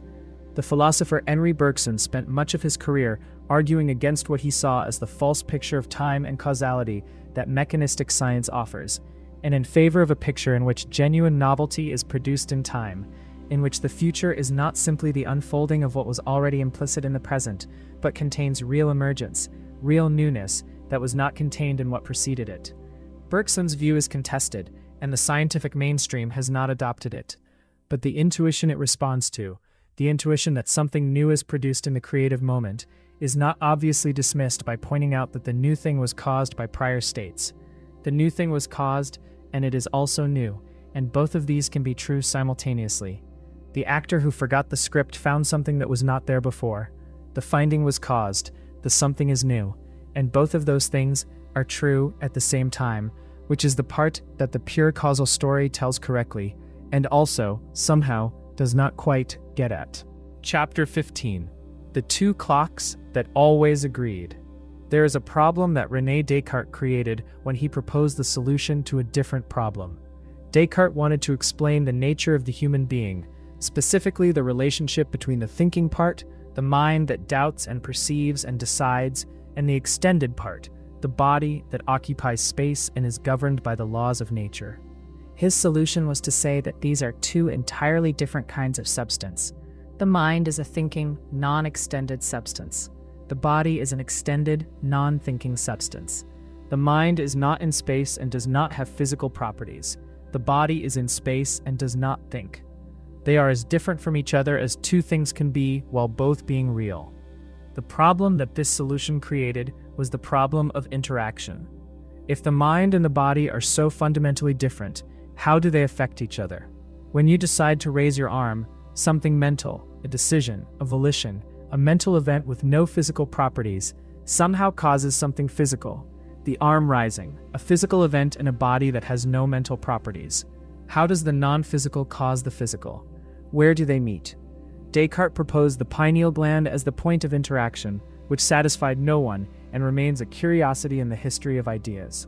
The problem of how two entirely different kinds of substance interact is real and has not been dissolved by the proposal of a specific meeting point. Gottfried Wilhelm Leibniz, whose philosophical ambition was extraordinary, even by the standards of a century not lacking in philosophical ambition, proposed a solution to this problem that is among the most audacious in the history of philosophy. His solution was to deny that mind and body interact at all, not to find a better account of how the interaction works, but to reject the premise that interaction is occurring. The mind and the body on Leibniz's account are like two clocks that were wound at the same moment and that therefore always show the same time and always appear to be synchronized with each other, not because they are influencing each other, but because they were set up from the beginning to run in perfect parallel. The synchrony is pre-established, built into the initial conditions, rather than maintained by ongoing causal connection between the two. Leibniz called this pre-established harmony. The universe in his metaphysics consists ultimately of simple substances he called monads, each of which is entirely self-contained and does not genuinely interact with any other monad. What appears to be interaction between mind and body, what appears to be my decision causing my arm to rise, is in fact two parallel sequences that God has arranged from the beginning to run in correspondence with each other. The mental sequence and the physical sequence both unfold according to their own internal natures, without either one causing anything in the other, and their perfect correspondence is the expression of God's wisdom in setting them up.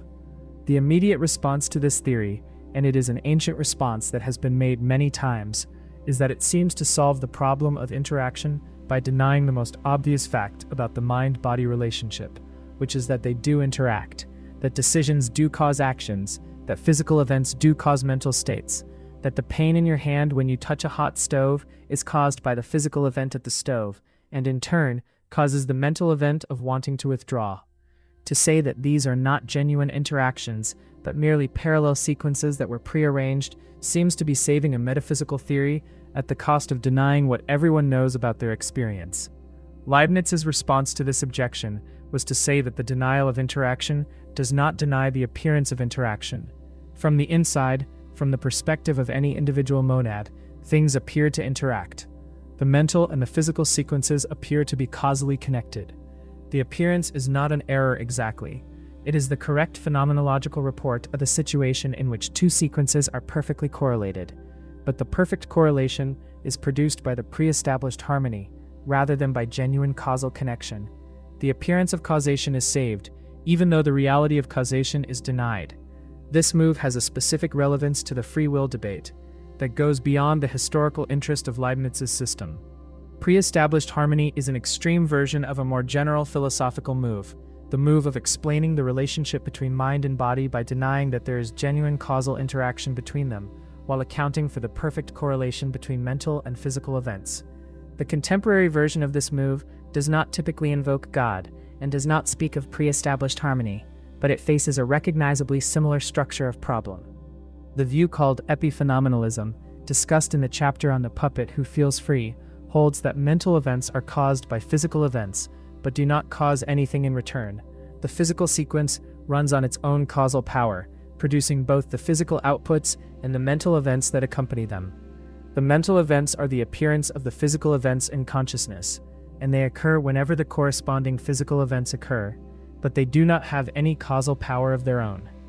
The mental events and the subsequent physical events are correlated not because the mental events cause the physical events, but because both are produced by the same underlying physical process. The correlation is perfect, in the same way that Leibniz's harmony is perfect, but it is produced by physical causation rather than by divine pre-establishment. The problem for epiphenomenalism, as for pre-established harmony, is explaining why there are mental events at all if they are causally inert. In Leibniz's system, the answer is God's design. In epiphenomenalism, the answer is less clear. If mental events do nothing, if they have no causal power, if the same physical processes would produce the same physical outputs regardless of whether the mental events occurred, then evolution has no handle on mental events and should not have produced them. The fact that consciousness exists and is correlated with certain kinds of physical complexity seems to demand an explanation in terms of what consciousness does, which is to say in terms of what causal effects it has. If it has none, its existence is mysterious. The two-clock story is beautiful in its way. The image of two sequences running in perfect parallel, never touching but always corresponding, is one of the more striking images in the history of ideas. It captures something about the relationship between mind and body that more straightforward accounts of interaction sometimes miss. The sense that the two sequences have their own internal logic, that the mental sequence unfolds according to mental principles, and the physical sequence unfolds according to physical principles, and that their correspondence is not something that either sequence needs to maintain from moment to moment. The clocks kept perfect time. Neither moved the other. The same hand had wound them both, and set them going, together, at the beginning. Chapter 16. The regret that assumes a road not taken. There is a specific kind of thought that arrives in the quiet hours, usually uninvited, often at night.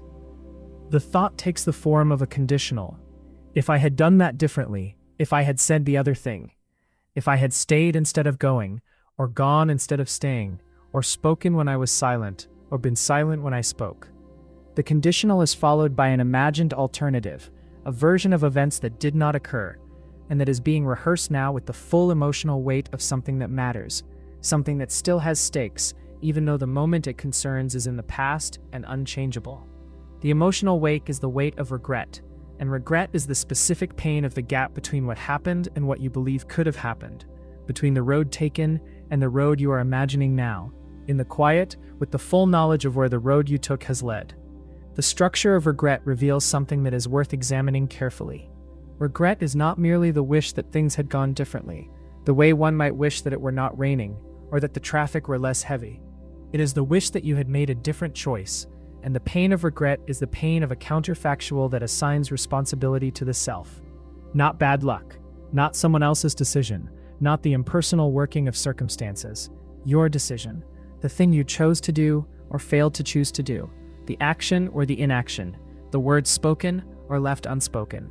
Regret involves the self as the locus of what went wrong, which is why it is more painful than ordinary disappointment, and why it has a specific moral texture that disappointment does not have. For regret to be rational, it would seem that the counterfactual it imagines needs to have been available. If there was genuinely nothing else you could have done, if the outcome was determined before you made your choice in a way that made the choice illusory, then the regret is not tracking anything real. The road not taken was not available to be taken. The alternative was never accessible. Regretting a decision in a fully determined universe is like regretting that the sun rose this morning. The sun rose because it was going to rise. Your decision was made because it was going to be made. There is nothing for the regret to grip. This is the argument that hard incompatibilists make about the irrationality of regret in a deterministic universe, and it has force. If the decision you made was the only decision physically possible, given everything that preceded it, including the state of your brain at the moment of decision and the full causal history to produce that state, then the alternative you are imagining in your regret was never really there. You are suffering over the failure to take a road that did not exist as a real option. The compatibilist response begins by noting that the relevant sense of could have in the context of regret is not the libertarian sense of could have in exactly the same physical circumstances. The relevant sense is something more like would have, given a different set of inputs. If you had known more, if you had thought differently, if your values had been different in the relevant dimension, if the circumstances had been slightly different, You would have made a different choice, and the outcome would have been better. Regret tracks this kind of counterfactual availability. And this kind of counterfactual availability is perfectly real, even in a deterministic universe. The different knowledge or the different circumstance would have produced a different state of the brain and a different decision. The road was not taken because the specific conditions that obtained did not lead there. Under different conditions, it would have been taken.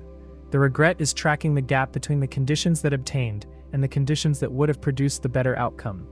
But there is something that the compatibilist response, while accurate, does not quite reach. The phenomenology of regret does not feel like the regret about conditions. It does not feel like wishing that the circumstances had been different. It feels like wishing that you had chosen differently, that the same you, in the same circumstances, had done the other thing. The self in the regret is the self as it actually was, not a modified self with different knowledge or different values. And the thing that is being regretted is not a failure of circumstances, but a failure of the self. This is the part of regret that is philosophically interesting and psychologically painful in a way that cannot be fully dissolved by the compatibilist move. The regret that says I should have known better, or I did know better and chose badly anyway, or I valued the wrong thing in that moment, is not simply regret about conditions.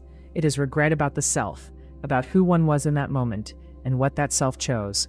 And the pain of this is the pain of a self confronting its own past, the past that is now fixed and unchangeable, the self that it was and can no longer revise by acting differently.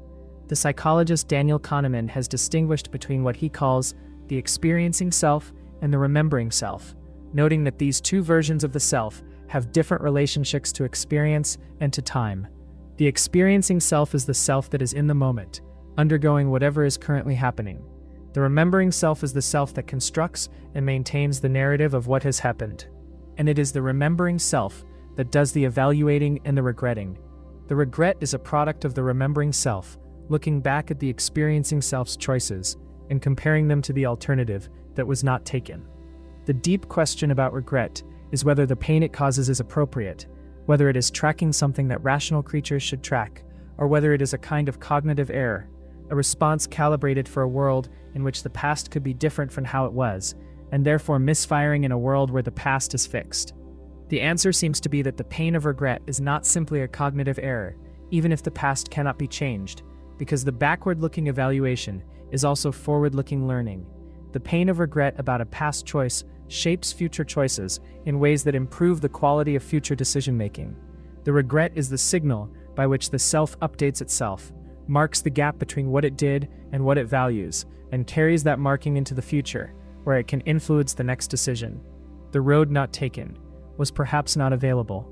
The regret that imagines it is perhaps not irrational, because the imagining is also a form of learning, and the learning shapes the next road, which is perhaps the only thing regret was ever for.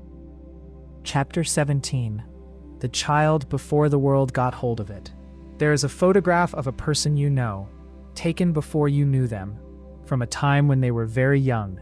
Something in the photograph is recognizable, not the face exactly, which has changed through the decades between the photograph and the person you know now. Something else. Something in the expression or the posture or the specific quality of how they are engaging with whatever is in front of them.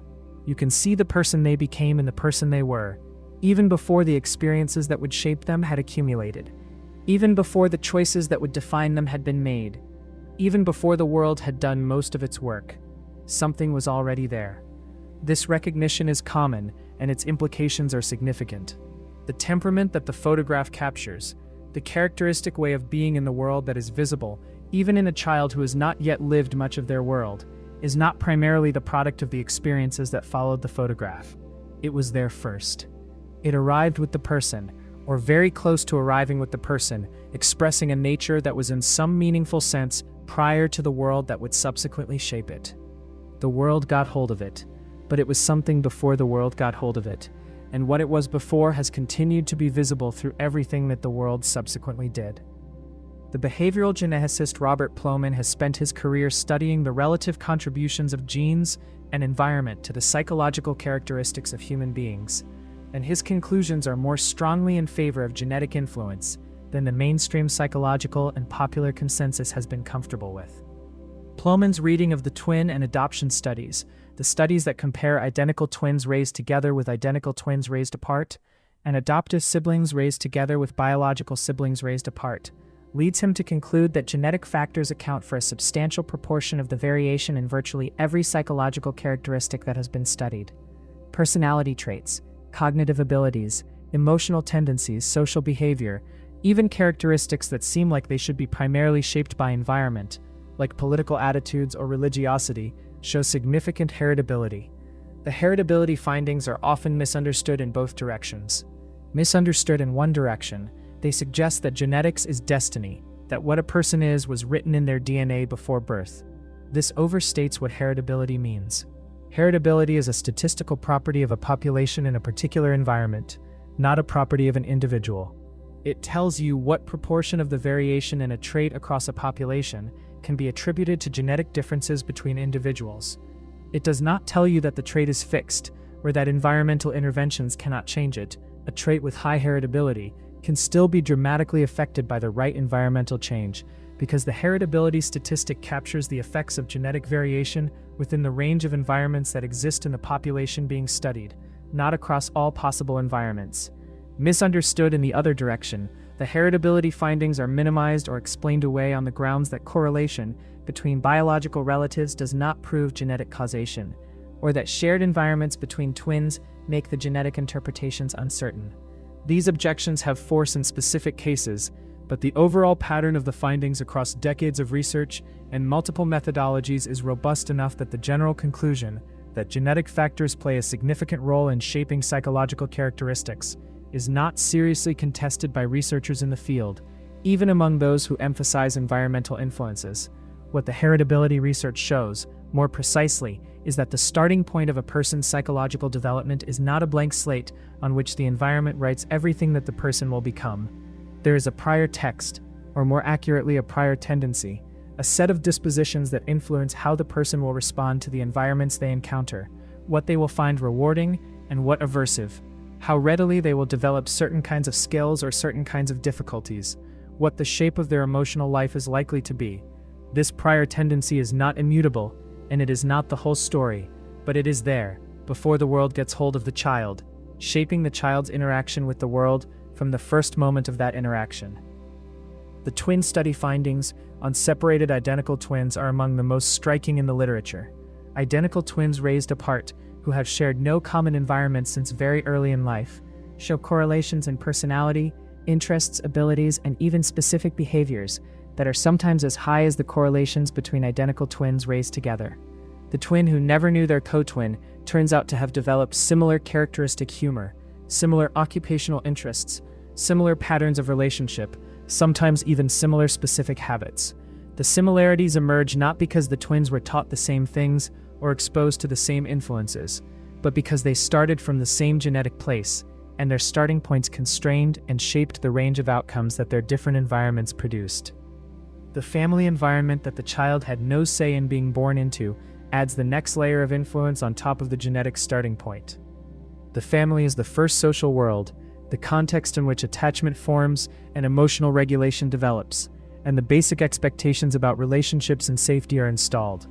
The research on attachment, developed initially by John Bowlby and Mary Ainsworth, and extended by many subsequent researchers, shows that the quality of the early attachment relationship between caregiver and child shapes the child's internal working model of relationships, their expectation of how relationships work, whether they are sources of safety or of threat, whether others can be trusted to be available when needed. These internal working models are not simply erased by later experience. They persist, often into adulthood, shaping how the grown person relates to others in ways that were installed before any deliberate choice about how to relate to others was possible. The child in the photograph was already, in some meaningful sense, the person they would become, not fully formed, not finished, not beyond the influence of everything that would follow, but already started, already expressing a particular nature in a particular context, already on a trajectory whose direction was partly set by what was there before the trajectory began.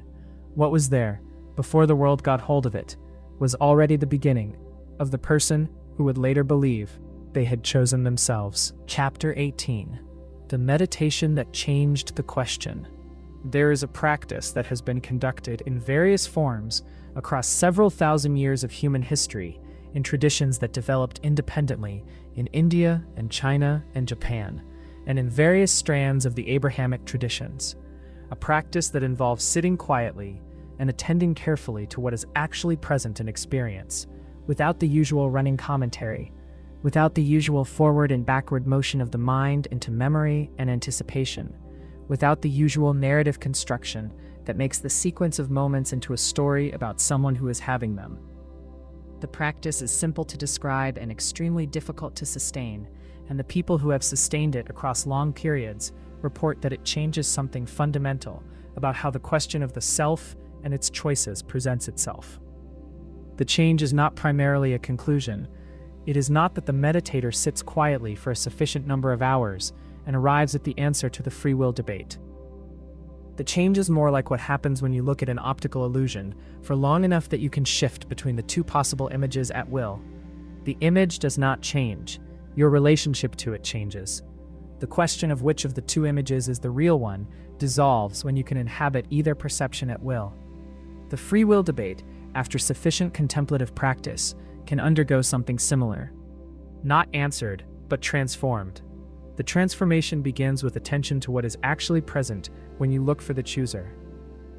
The philosophical analysis in the chapter on the self that does the choosing used the resources of neuroscience and analytic philosophy to argue that the self is not a separate entity, standing apart from the neural processes, but a construction produced by those processes. The contemplative investigation arrives at a related conclusion through a different method. Instead of reasoning about what the self must be given what we know about the brain, the meditator attends directly to experience and looks for what is there.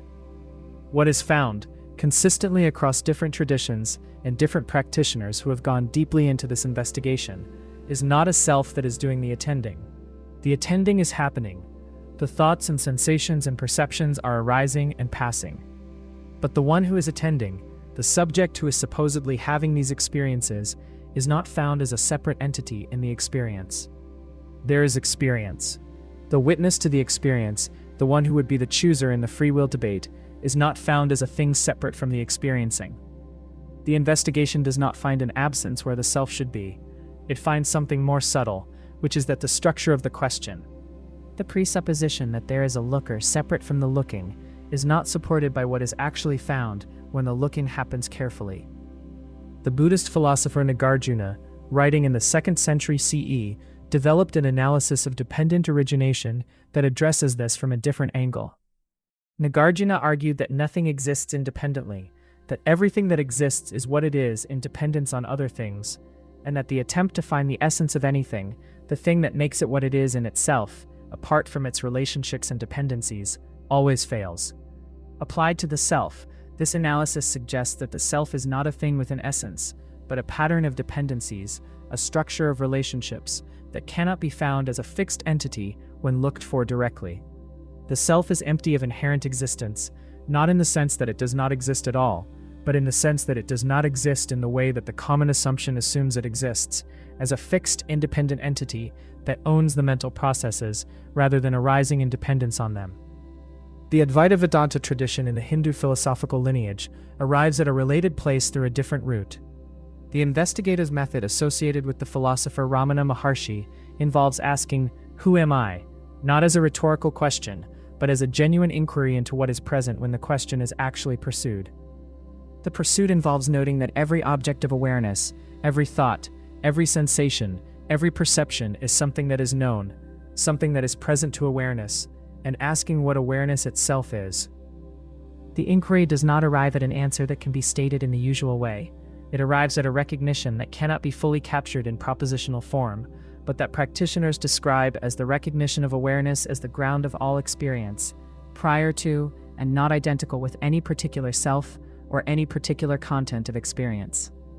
What these various traditions share is not a single doctrinal conclusion about the self, but a shared pointing at the limits of the usual way of posing the question. The free will debate asks whether the self that appears to be doing the choosing is doing it genuinely, or whether the choosing is determined by prior causes. The contemplative investigation suggests that looking carefully at what is actually present reveals that the structure of the question rests on a presupposition, the presupposition of a substantial self separate from the processes of experience, that is not found in direct investigation. This is not saying the self does not exist. It is saying that what the self actually is, when looked at carefully, is different from what the debate assumes it is. And that the debate as usually posed may be a debate about something that does not exist in the form that the debate requires. This is not a resolution of the free will debate in the sense of one side winning. It is a dissolution of the debate, which is different. The dissolution does not happen by arguing that one position is right. It happens by examining the shared presupposition of both positions and finding that the presupposition does not survive careful scrutiny. Both the compatibilist and the incompatibilist assume a self that either does or does not have a certain kind of freedom. The contemplative investigation finds that the self, looked at carefully, is not what both parties assume it is. Whether the dissolution is satisfying depends on what one wanted from the debate. If one wanted a resolution that left the ordinary sense of self intact and either vindicated or undermined its freedom, the dissolution does not provide that. If one is genuinely curious about what is actually present in experience and what the nature of the choosing process actually is, the contemplative investigation offers a different kind of answer. One that is available not through argument, but through sustained attention. The meditator sat down, looked for the one who was sitting, did not find what they expected, found something else, which changed the question. Chapter 19. The Moral Universe Without Free Will. There is a fear that arises in conversations about determinism and free will, a fear that has moral content and that is worth taking seriously. The fear is that if the deterministic picture is correct, if people are the products of causes they did not choose, and the decisions they make are determined by those causes, then moral life loses its foundations. Compassion requires someone to be compassionate toward, someone whose suffering matters and who can be helped. Blame requires someone who deserves it. Forgiveness requires someone who did something that the forgiver chooses to release.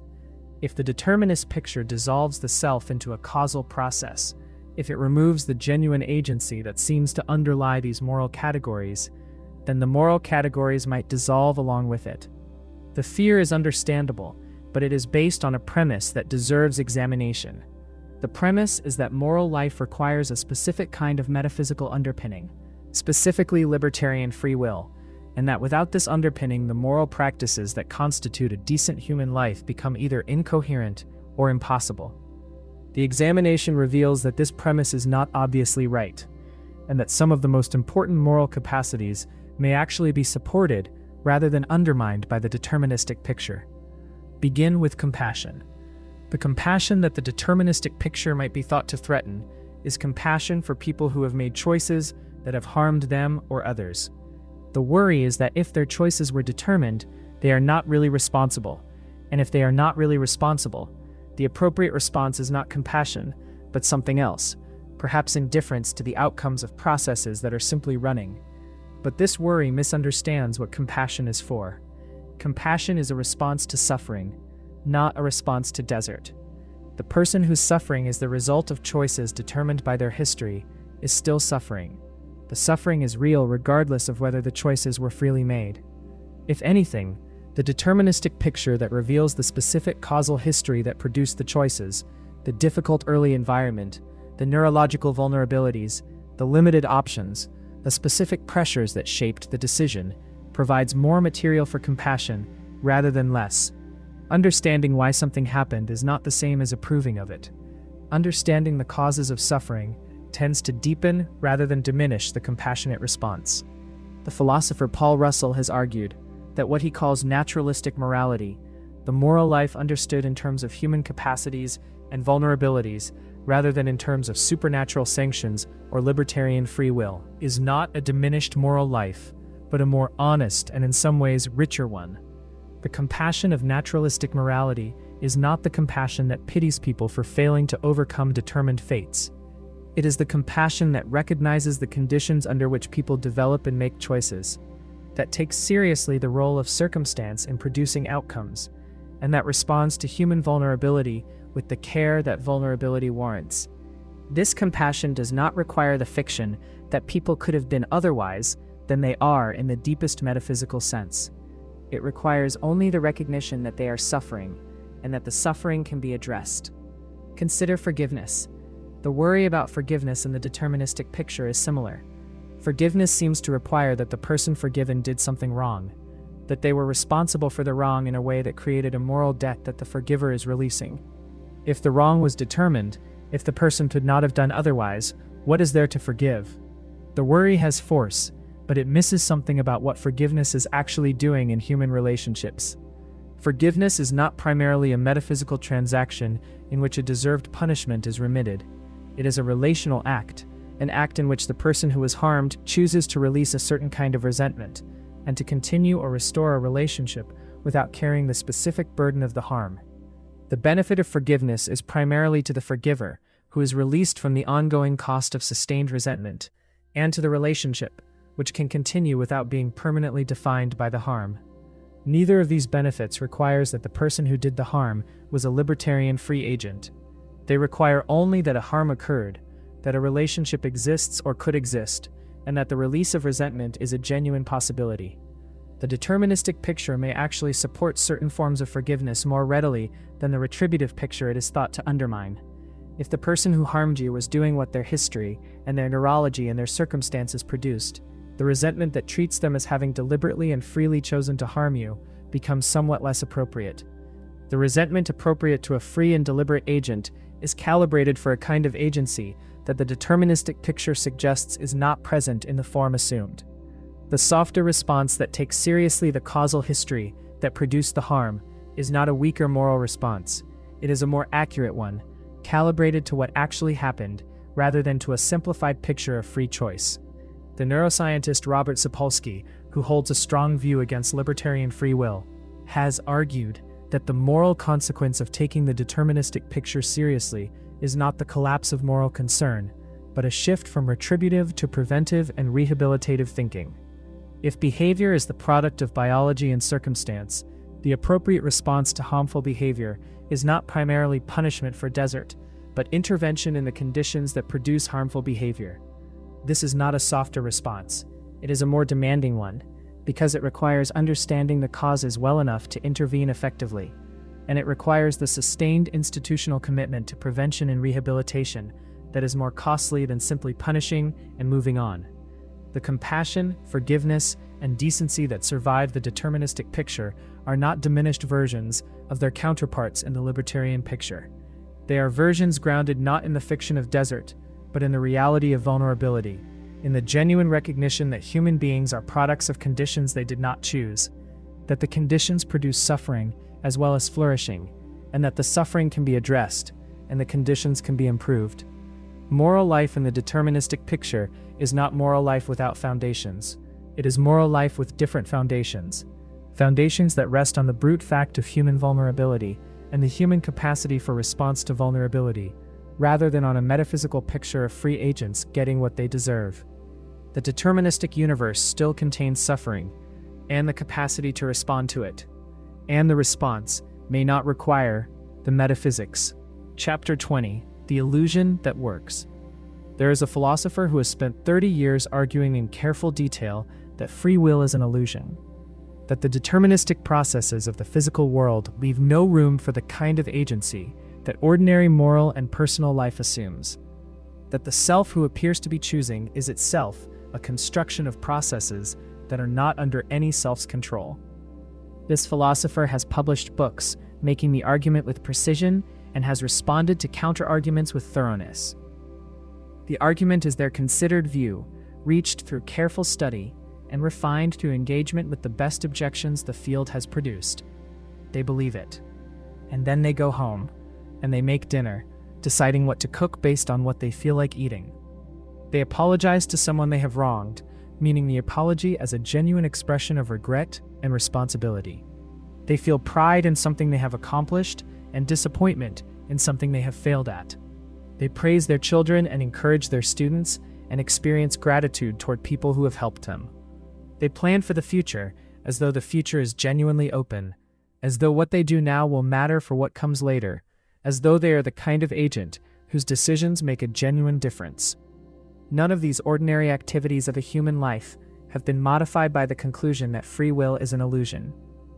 The philosopher who holds the conclusion lives in practice exactly as though the conclusion were false. The gap between what they know and what they do is total. The conviction does not penetrate the ordinary experience of being a person in the world. This is one of the most striking facts about the free will debate, and it is a fact that deserves philosophical examination rather than being dismissed as simple inconsistency or hypocrisy. The philosopher is not being inconsistent in the usual sense. They are not claiming to live by the conclusion and failing to do so. They are openly acknowledging that the conclusion does not penetrate the ordinary life, and in many cases, they offer a philosophical account of why this is. The account varies by philosopher, but tends to have a common structure. The beliefs that make free will an illusion are beliefs about metaphysical facts that are too far from the immediate experience of living to influence it directly. The ordinary life is organized around functional necessities that exist regardless of the metaphysical truth. The planning and the apologizing and the gratitude function appropriately in the practical domain, even if the metaphysical picture that they assume is not accurate. The philosopher Daniel Dennett, who is among the most influential defenders of compatibilism, and who has argued at length that the illusion of free will is a benign and possibly unavoidable feature of human cognition, has made the point that the heterophenomenological approach to consciousness and experience, his term for the practice of taking people's reports about their experience seriously as data, without necessarily accepting those reports as accurate accounts of underlying reality, is the right way to understand the relationship between the experience of agency and the metaphysics of determinism. People genuinely experience themselves as agents. The experience is real. The metaphysical account of what the experience is tracking may differ from what the experience seems to represent. Both things are true simultaneously, and the tension between them is not a problem to be resolved, but a feature of what it is to be a certain kind of being. The psychologist Roy Baumeister has studied what happens when people are induced to disbelieve in free will, by having them read passages arguing for determinism, or by having them read scientific accounts of how behavior is caused by neural processes outside conscious control. The findings are consistently interesting. People who have been exposed to arguments against free will behave differently in ways that are not obviously beneficial. They are more likely to cheat on tests. They are less likely to help others. They exhibit a kind of motivational deflation, a reduction in the sense that their choices matter, that translates into reduced effort and reduced concern for the consequences of their behavior. The disbelief in free will, even when it is philosophically justified, seems to undermine the motivational structures that support pro-social behavior. These findings are complicated and have been disputed, and the interpretations are not settled, but they point at something important about the relationship between the metaphysical picture and the practical life, the experience of agency, the sense that what you do matters, that you are the kind of being whose choices have genuine consequences, is not only a belief about metaphysics, it is a motivational structure that makes certain kinds of behavior possible. The person who genuinely feels that their choices do not matter because everything is determined is a person for whom the usual motivational connections between intention and action have been severed. The practical consequences of this disconnection are not clearly good. The philosopher Galen Strawson, whose basic argument against free will was discussed in the chapter on character, has also written about what he calls the impossibility of living the consequence.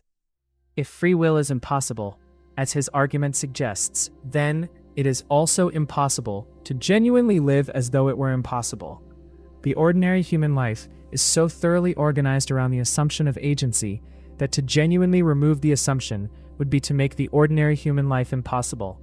We cannot stop praising and blaming, cannot stop planning and regretting, cannot stop feeling pride and shame, cannot stop treating each other as responsible agents without losing something essential to what human life is. The illusion, if it is one, is a constitutive illusion, one that is constitutive of the kind of beings we are, rather than an error we could correct and continue otherwise. This is a striking position, and it deserves reflection. If the illusion of free will is constitutive, if it is part of what makes us the kind of beings we are, then the question of whether free will is real may be the wrong question to press too hard. The right question may be what kind of relationship to have with the gap between the philosophical conclusion and the lived experience. The philosopher who has argued for 30 years that free will is an illusion, and who goes home and lives as though it is real, is not failing. They are demonstrating something important about what the conclusion means and does not mean, about what can and cannot be revised when the philosophical argument has run its course. The illusion works, the beings who need it cannot live without it, and the question of whether it is true is different from the question of whether it is needed. Chapter 21: The Artist and the Algorithm. There is a painting that did not exist before a specific moment in the history of the world. The moment is the moment the painter made the last mark, the moment the work became what it is, rather than what it was in its various prior states of incompletion. Before that moment, the painting was not in the world. After it, it was. Something entered existence that had not existed. The specific arrangement of pigment on surface, the specific visual experience that the painting produces in anyone who encounters it, the specific ideas and emotions and memories that the painting summons, all of this was not in the world before it was in the world. It is, in a straightforward sense, new. The question the determinist must answer is what this newness amounts to in a universe where the painter's every brushstroke was determined by prior causes that run back through the history of their development as an artist and as a person, and before that through the history of the species and the planet and the solar system and the universe itself. In what sense is the painting new if the universe at its beginning, or at any prior moment, already contained the painting in the form of the causal conditions that would produce it? Is the painting genuinely new, or is it only locally new? Only new from the perspective of beings who did not know what the prior causes would produce? Not new in the deeper sense of being something that was not already implicit in what came before. The philosopher of science Karl Popper distinguished between what he called logical and empirical novelty. Something is logically novel if it could not in principle have been deduced from prior knowledge, even in principle, even by a Laplacian demon with perfect knowledge of prior states. Something is empirically novel if it was not in fact predicted from prior knowledge, even if it could in principle have been deduced. The determinist can grant empirical novelty without difficulty. The painting was not predicted. No one knew it would look exactly as it does. Its specific features were not anticipated. But the determinist has difficulty granting logical novelty in the relevant sense.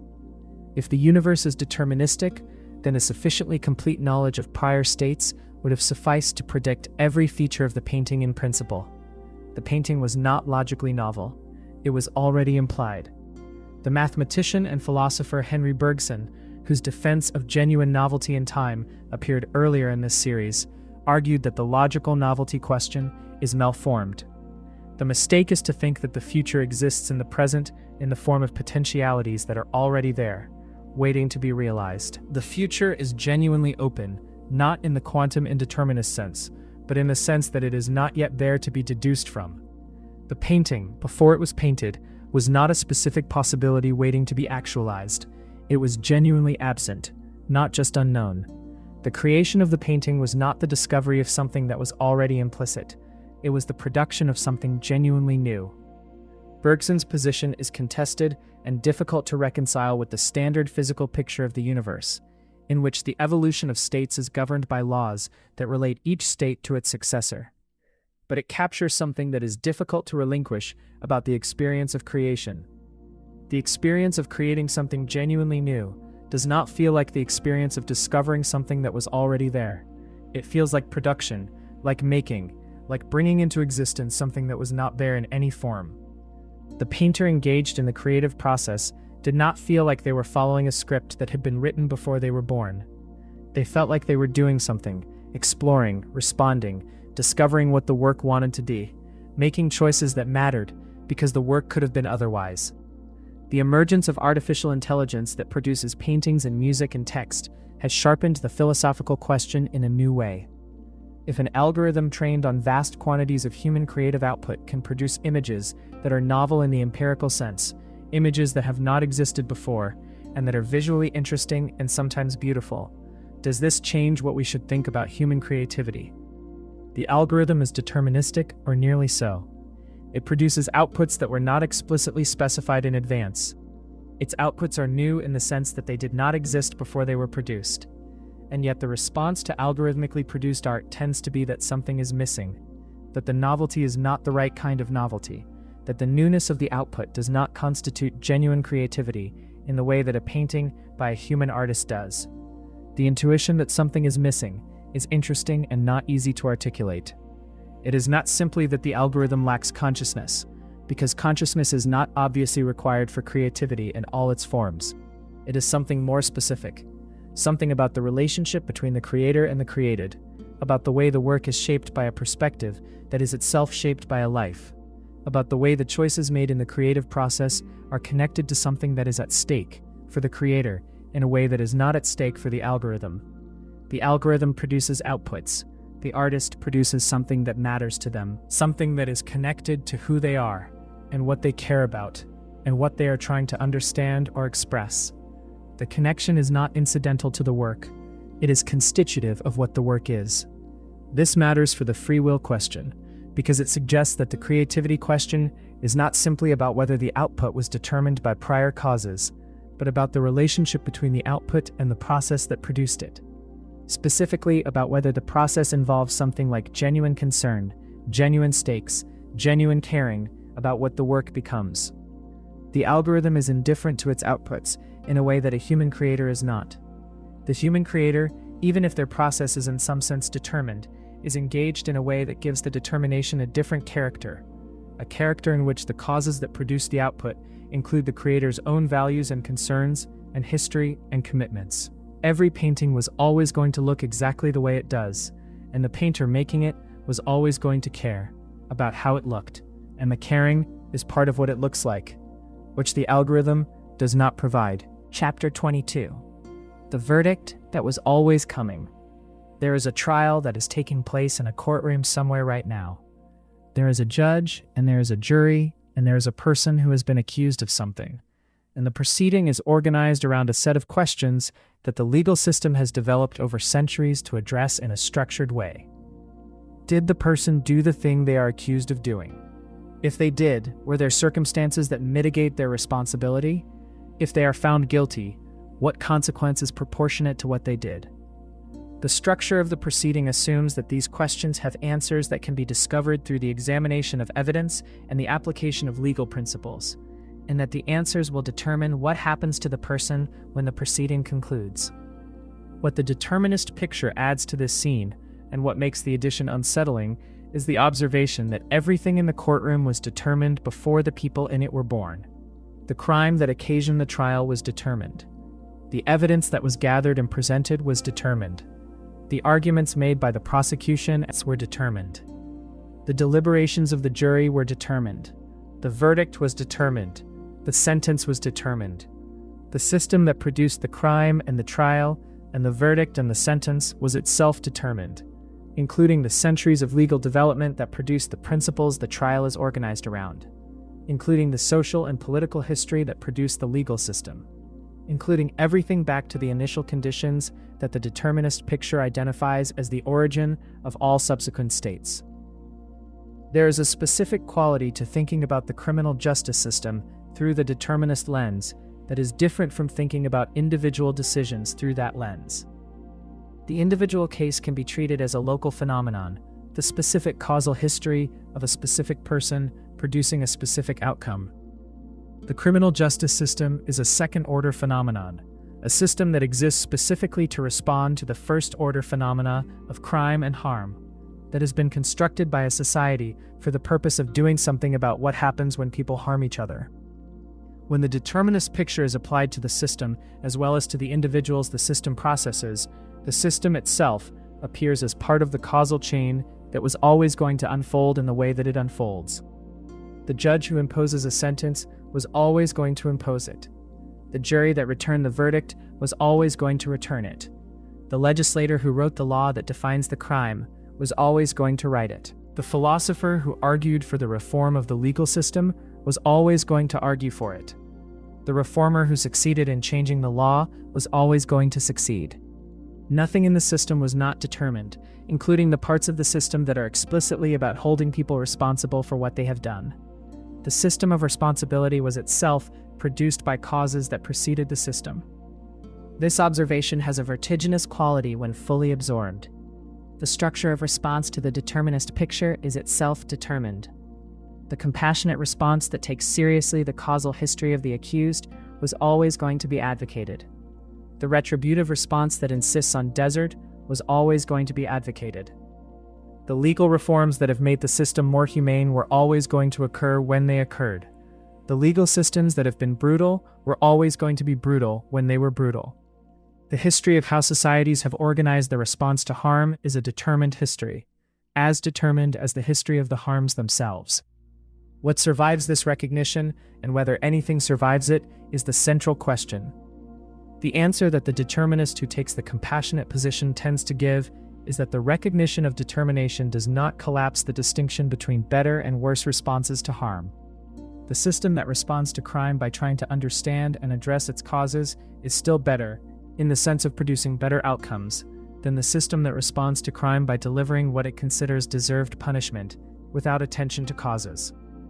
The better system is better in the determinist universe as well as in any other, because better means producing less suffering and more flourishing, and the determination of events does not make suffering and flourishing indistinguishable from each other. The legal theorist Stephen Morse has made an argument that is particularly relevant here. He distinguishes between what he calls the excusing condition and the exempting condition in criminal law. The excusing condition says that a person who acted under duress, or who was deceived, or who faced circumstances that made compliance with the law practically impossible, did not act freely in the relevant sense, and should not be held responsible. The exempting condition says that a person who lacks the capacity for rational self-governance due to severe mental illness, or intellectual disability, or extreme youth, is exempt from the system of responsibility entirely. Morse argues that the determinist picture does not add a third condition that exempts everyone. Determinism, properly understood, changes the background metaphysics, but does not change the practical distinctions that the law is tracking. A person who has the capacity for rational self-governance, who understood what they were doing, and could respond to reasons and incentives, is appropriately subject to the system of responsibility, even if their possession of this capacity was determined by prior causes. This response has force in the practical domain. The legal system needs to be able to function. It needs to be able to draw lines between cases where responsibility is appropriate and cases where it is not. The determinist picture does not obviously relocate those lines, even if it changes the theoretical picture of what those lines are tracking. The person who commits a crime while experiencing a psychotic episode is treated differently from the person who commits the same crime with full understanding of what they are doing, and the determinist picture does not dissolve that distinction. The capacity for rational self-governance is real, even in the determined universe, and its presence or absence is a meaningful fact about a person, even when the person did not ultimately choose whether to have it. But the recognition that the verdict was always coming does something to the emotional texture of the response that the practical argument does not fully address.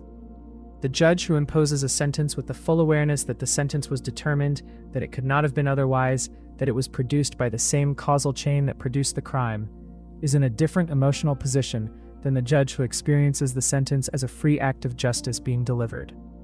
The recognition does not necessarily change what the judge does.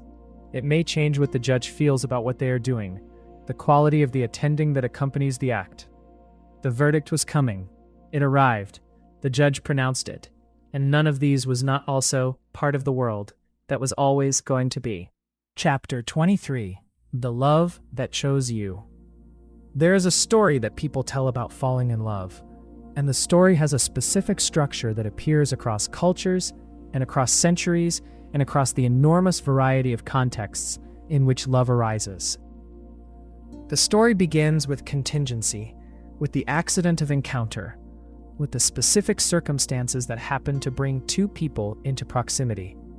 And it proceeds through recognition, through the experience of seeing something in the other person that the self responds to in a way that feels unlike the response to anyone else. And it ends, or rather it continues indefinitely, in commitment, in the sustained orientation of the self toward the other, in the choice to remain in relation to this specific person among all the people in the world.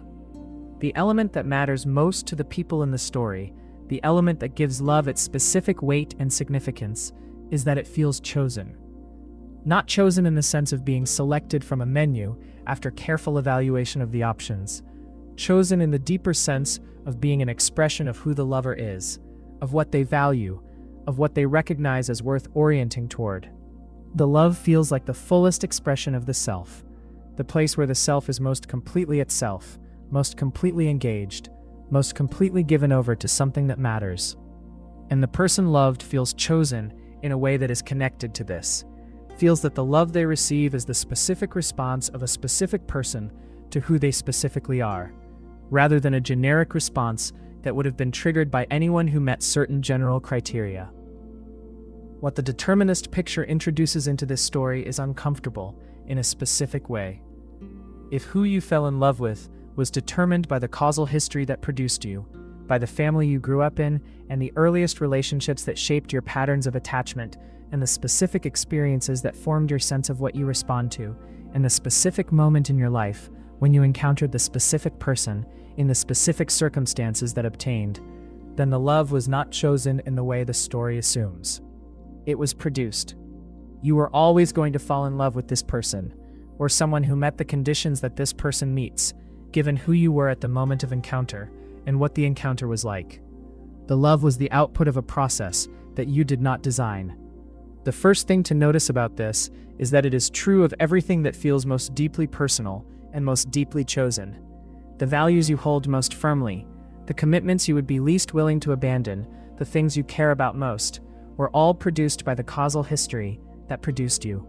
The determinist picture does not single out love for this treatment. It applies universally. The love is not uniquely threatened by the determinist picture in comparison to everything else that constitutes who a person is. It is threatened in the same way that the character you most identify with is threatened. The values you most endorse are threatened. The vision of the good life that organizes your striving is threatened. Everything that feels most genuinely yours is produced by causes you did not choose. But then the second thing to notice is the implication of this universality.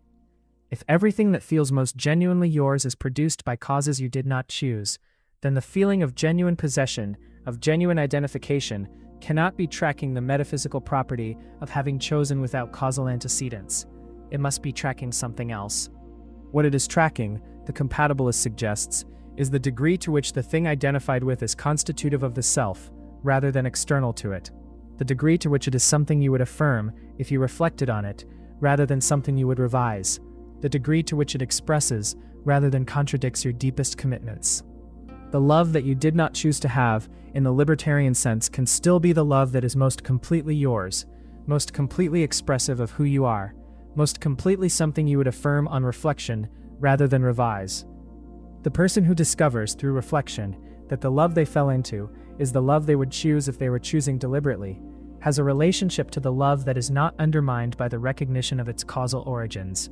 The love is more thoroughly theirs than many things they consciously selected, because it was produced by the deepest parts of who they are, rather than by the more superficial preferences that govern explicit selection. There is also the question of what it means to the person who is loved. To be loved by someone is to be the specific cause of a specific orientation in a specific person. Your qualities, your specific character, your way of being in the world, produced this response in this person.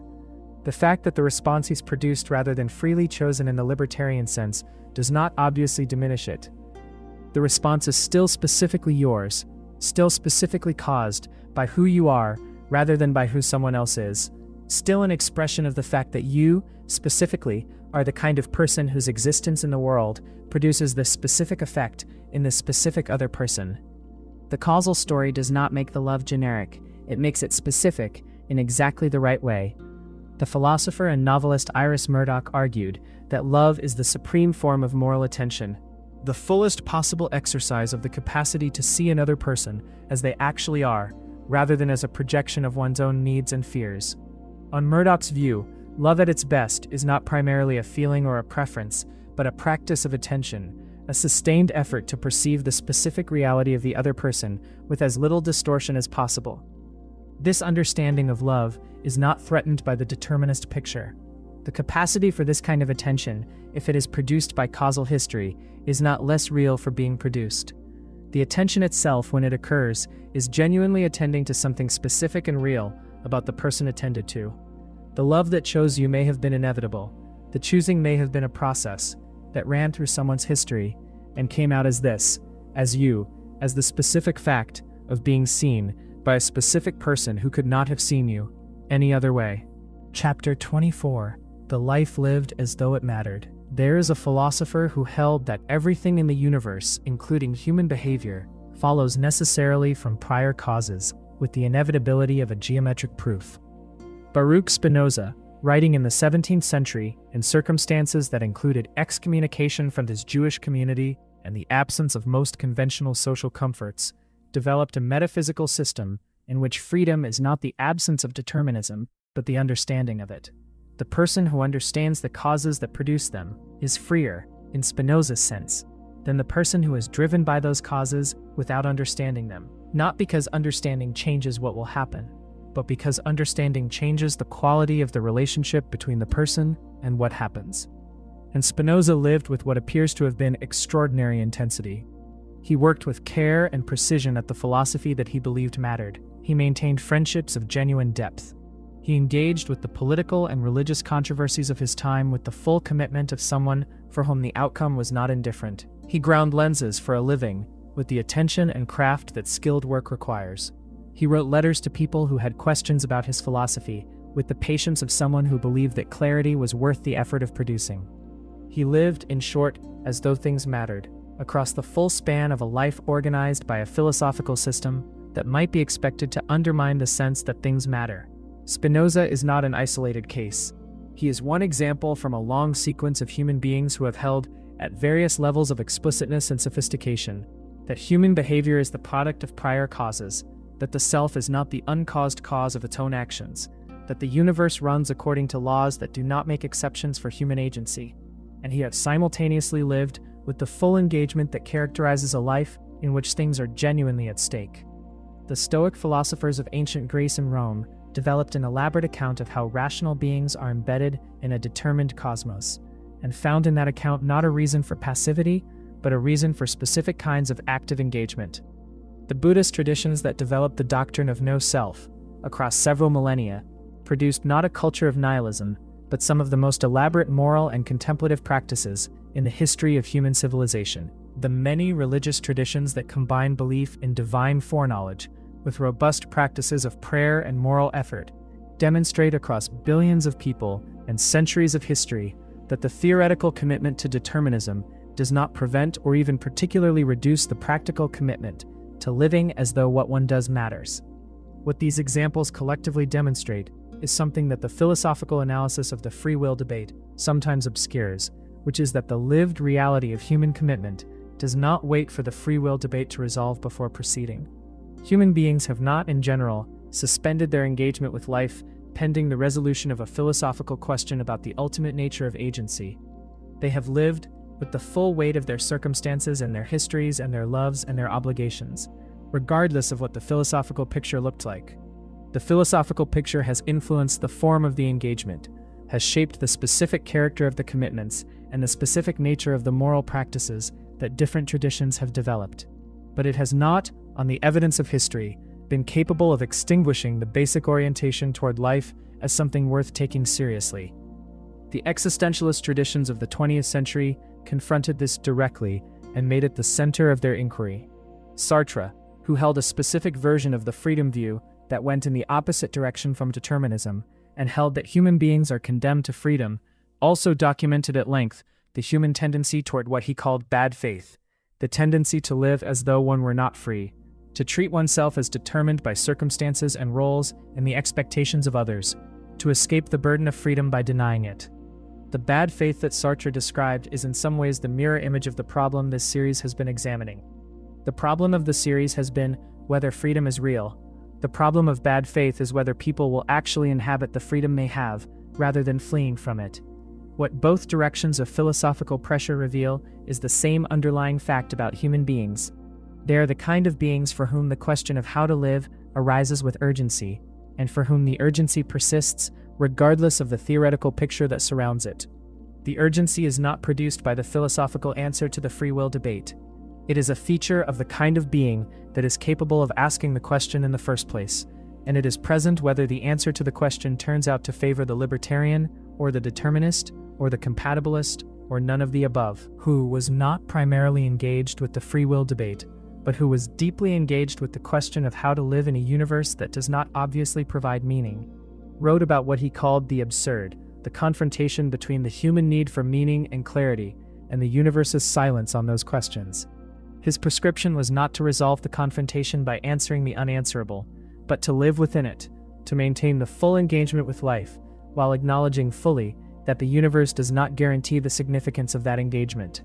The image he offered was Sisyphus, condemned to roll his boulder up the hill for eternity, and his instruction was to imagine Sisyphus happy, not because the task is not absurd, but because the engagement with the task, the full presence to what one is doing, is available within the absurdity, rather than requiring the absurdity to be resolved.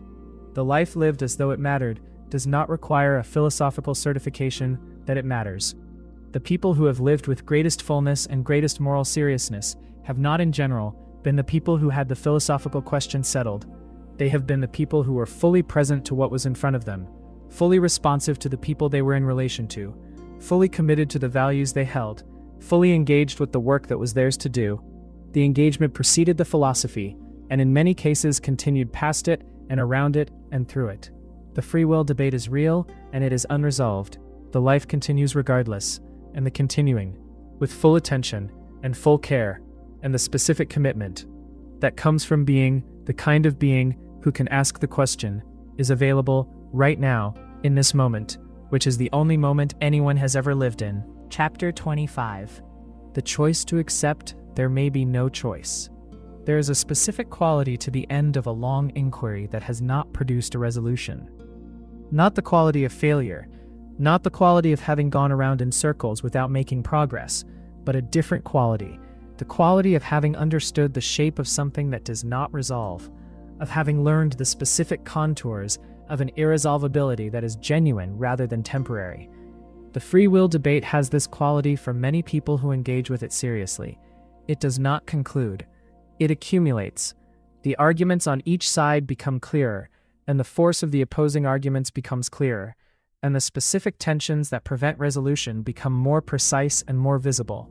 And none of this produces a settled view that the subsequent arguments do not disturb. The irony that is available at the end of this particular inquiry is quiet and worth sitting with.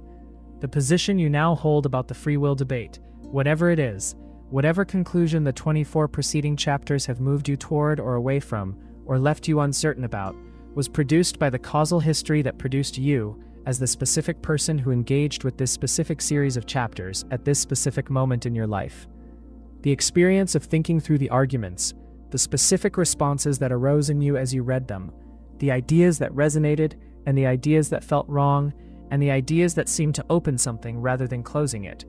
All of this was the expression of who you are and how you think and what you already believed and what you were primed by your history to receive or resist. If the hard incompatibilist is right, your response to the free will debate was determined before you were born, in the same way that the crime and the verdict were determined, in the same way that the love was determined. The position you arrived at, whether it is libertarian or compatibilist or hard incompatibilist or suspended skepticism, was the position you were always going to arrive at, given everything that made you who you are. Your conviction, if you have one, was produced. Your uncertainty, if that is what remains, was produced. Your sense of liberation, if the deterministic picture freed you from something, was produced. Your sense of distress, if the deterministic picture took something from you, was produced. The compatibilist finds something interesting in this, that is not simply a restatement of the determinism. The fact that your response to the debate was produced by your history is also the fact that your response is genuinely yours, in exactly the sense that the compatibilist has been defending across the whole series. The response came from you, from your values, and your intellectual habits, and your specific relationship to uncertainty, and your openness or resistance to ideas that challenge comfortable assumptions. It was not imposed from outside. It was not a random output. It was the specific product of the specific person that you are. That the person that you are was itself the product of prior causes does not make the response less yours. It makes it more yours, in the sense that it is more thoroughly the expression of who you are, rather than a deliberate performance of something you are not. The philosopher who came to accept the determinist picture and found it liberating was always going to find it liberating. The philosopher who came to the same conclusion and found it unbearable was always going to find it unbearable. The person who reads this series and is moved to think differently about guilt or compassion or the treatment of people who have caused harm was always going to be moved in that direction. The person who reads this series and finds the whole inquiry confused and misconceived was always going to find it so. The variety of responses to the same philosophical content is itself determined, produced by the variety of people who encounter it, and the variety of people is itself the product of the variety of histories and temperaments and circumstances that the universe has produced. There is a specific version of peace that becomes available at this point, not the peace of having resolved something, but the peace of having fully inhabited the irresolvability. The free will debate is not going to be settled by this series, or by any work currently available in philosophy or neuroscience. It touches something deep enough that the available concepts and methods are not quite adequate to it. The question of what kind of thing a choosing self is, of whether the causal story fully captures what happens when a person deliberates and decides, of whether the feeling of genuine openness tracks something real, or is a feature of a determined process that merely feels undetermined from the inside, is a question that the inquiry can clarify without closing. What the inquiry leaves you with, if it has done its work, is a more precise understanding of the specific tensions involved. The tension between the physical picture of the universe and the phenomenological experience of being a conscious deliberating agent. The tension between the causal story that traces behavior back to conditions that were not chosen, and a practical and moral life that requires treating people as responsible for what they do. The tension between the feeling of genuine openness in the moment of decision and the retrospective recognition that the decision was always going to go the way it went. These tensions are real, and they are not resolved by choosing one side. They are illuminated by staying with both sides simultaneously. The series began with the thought that arrived before you chose to think it.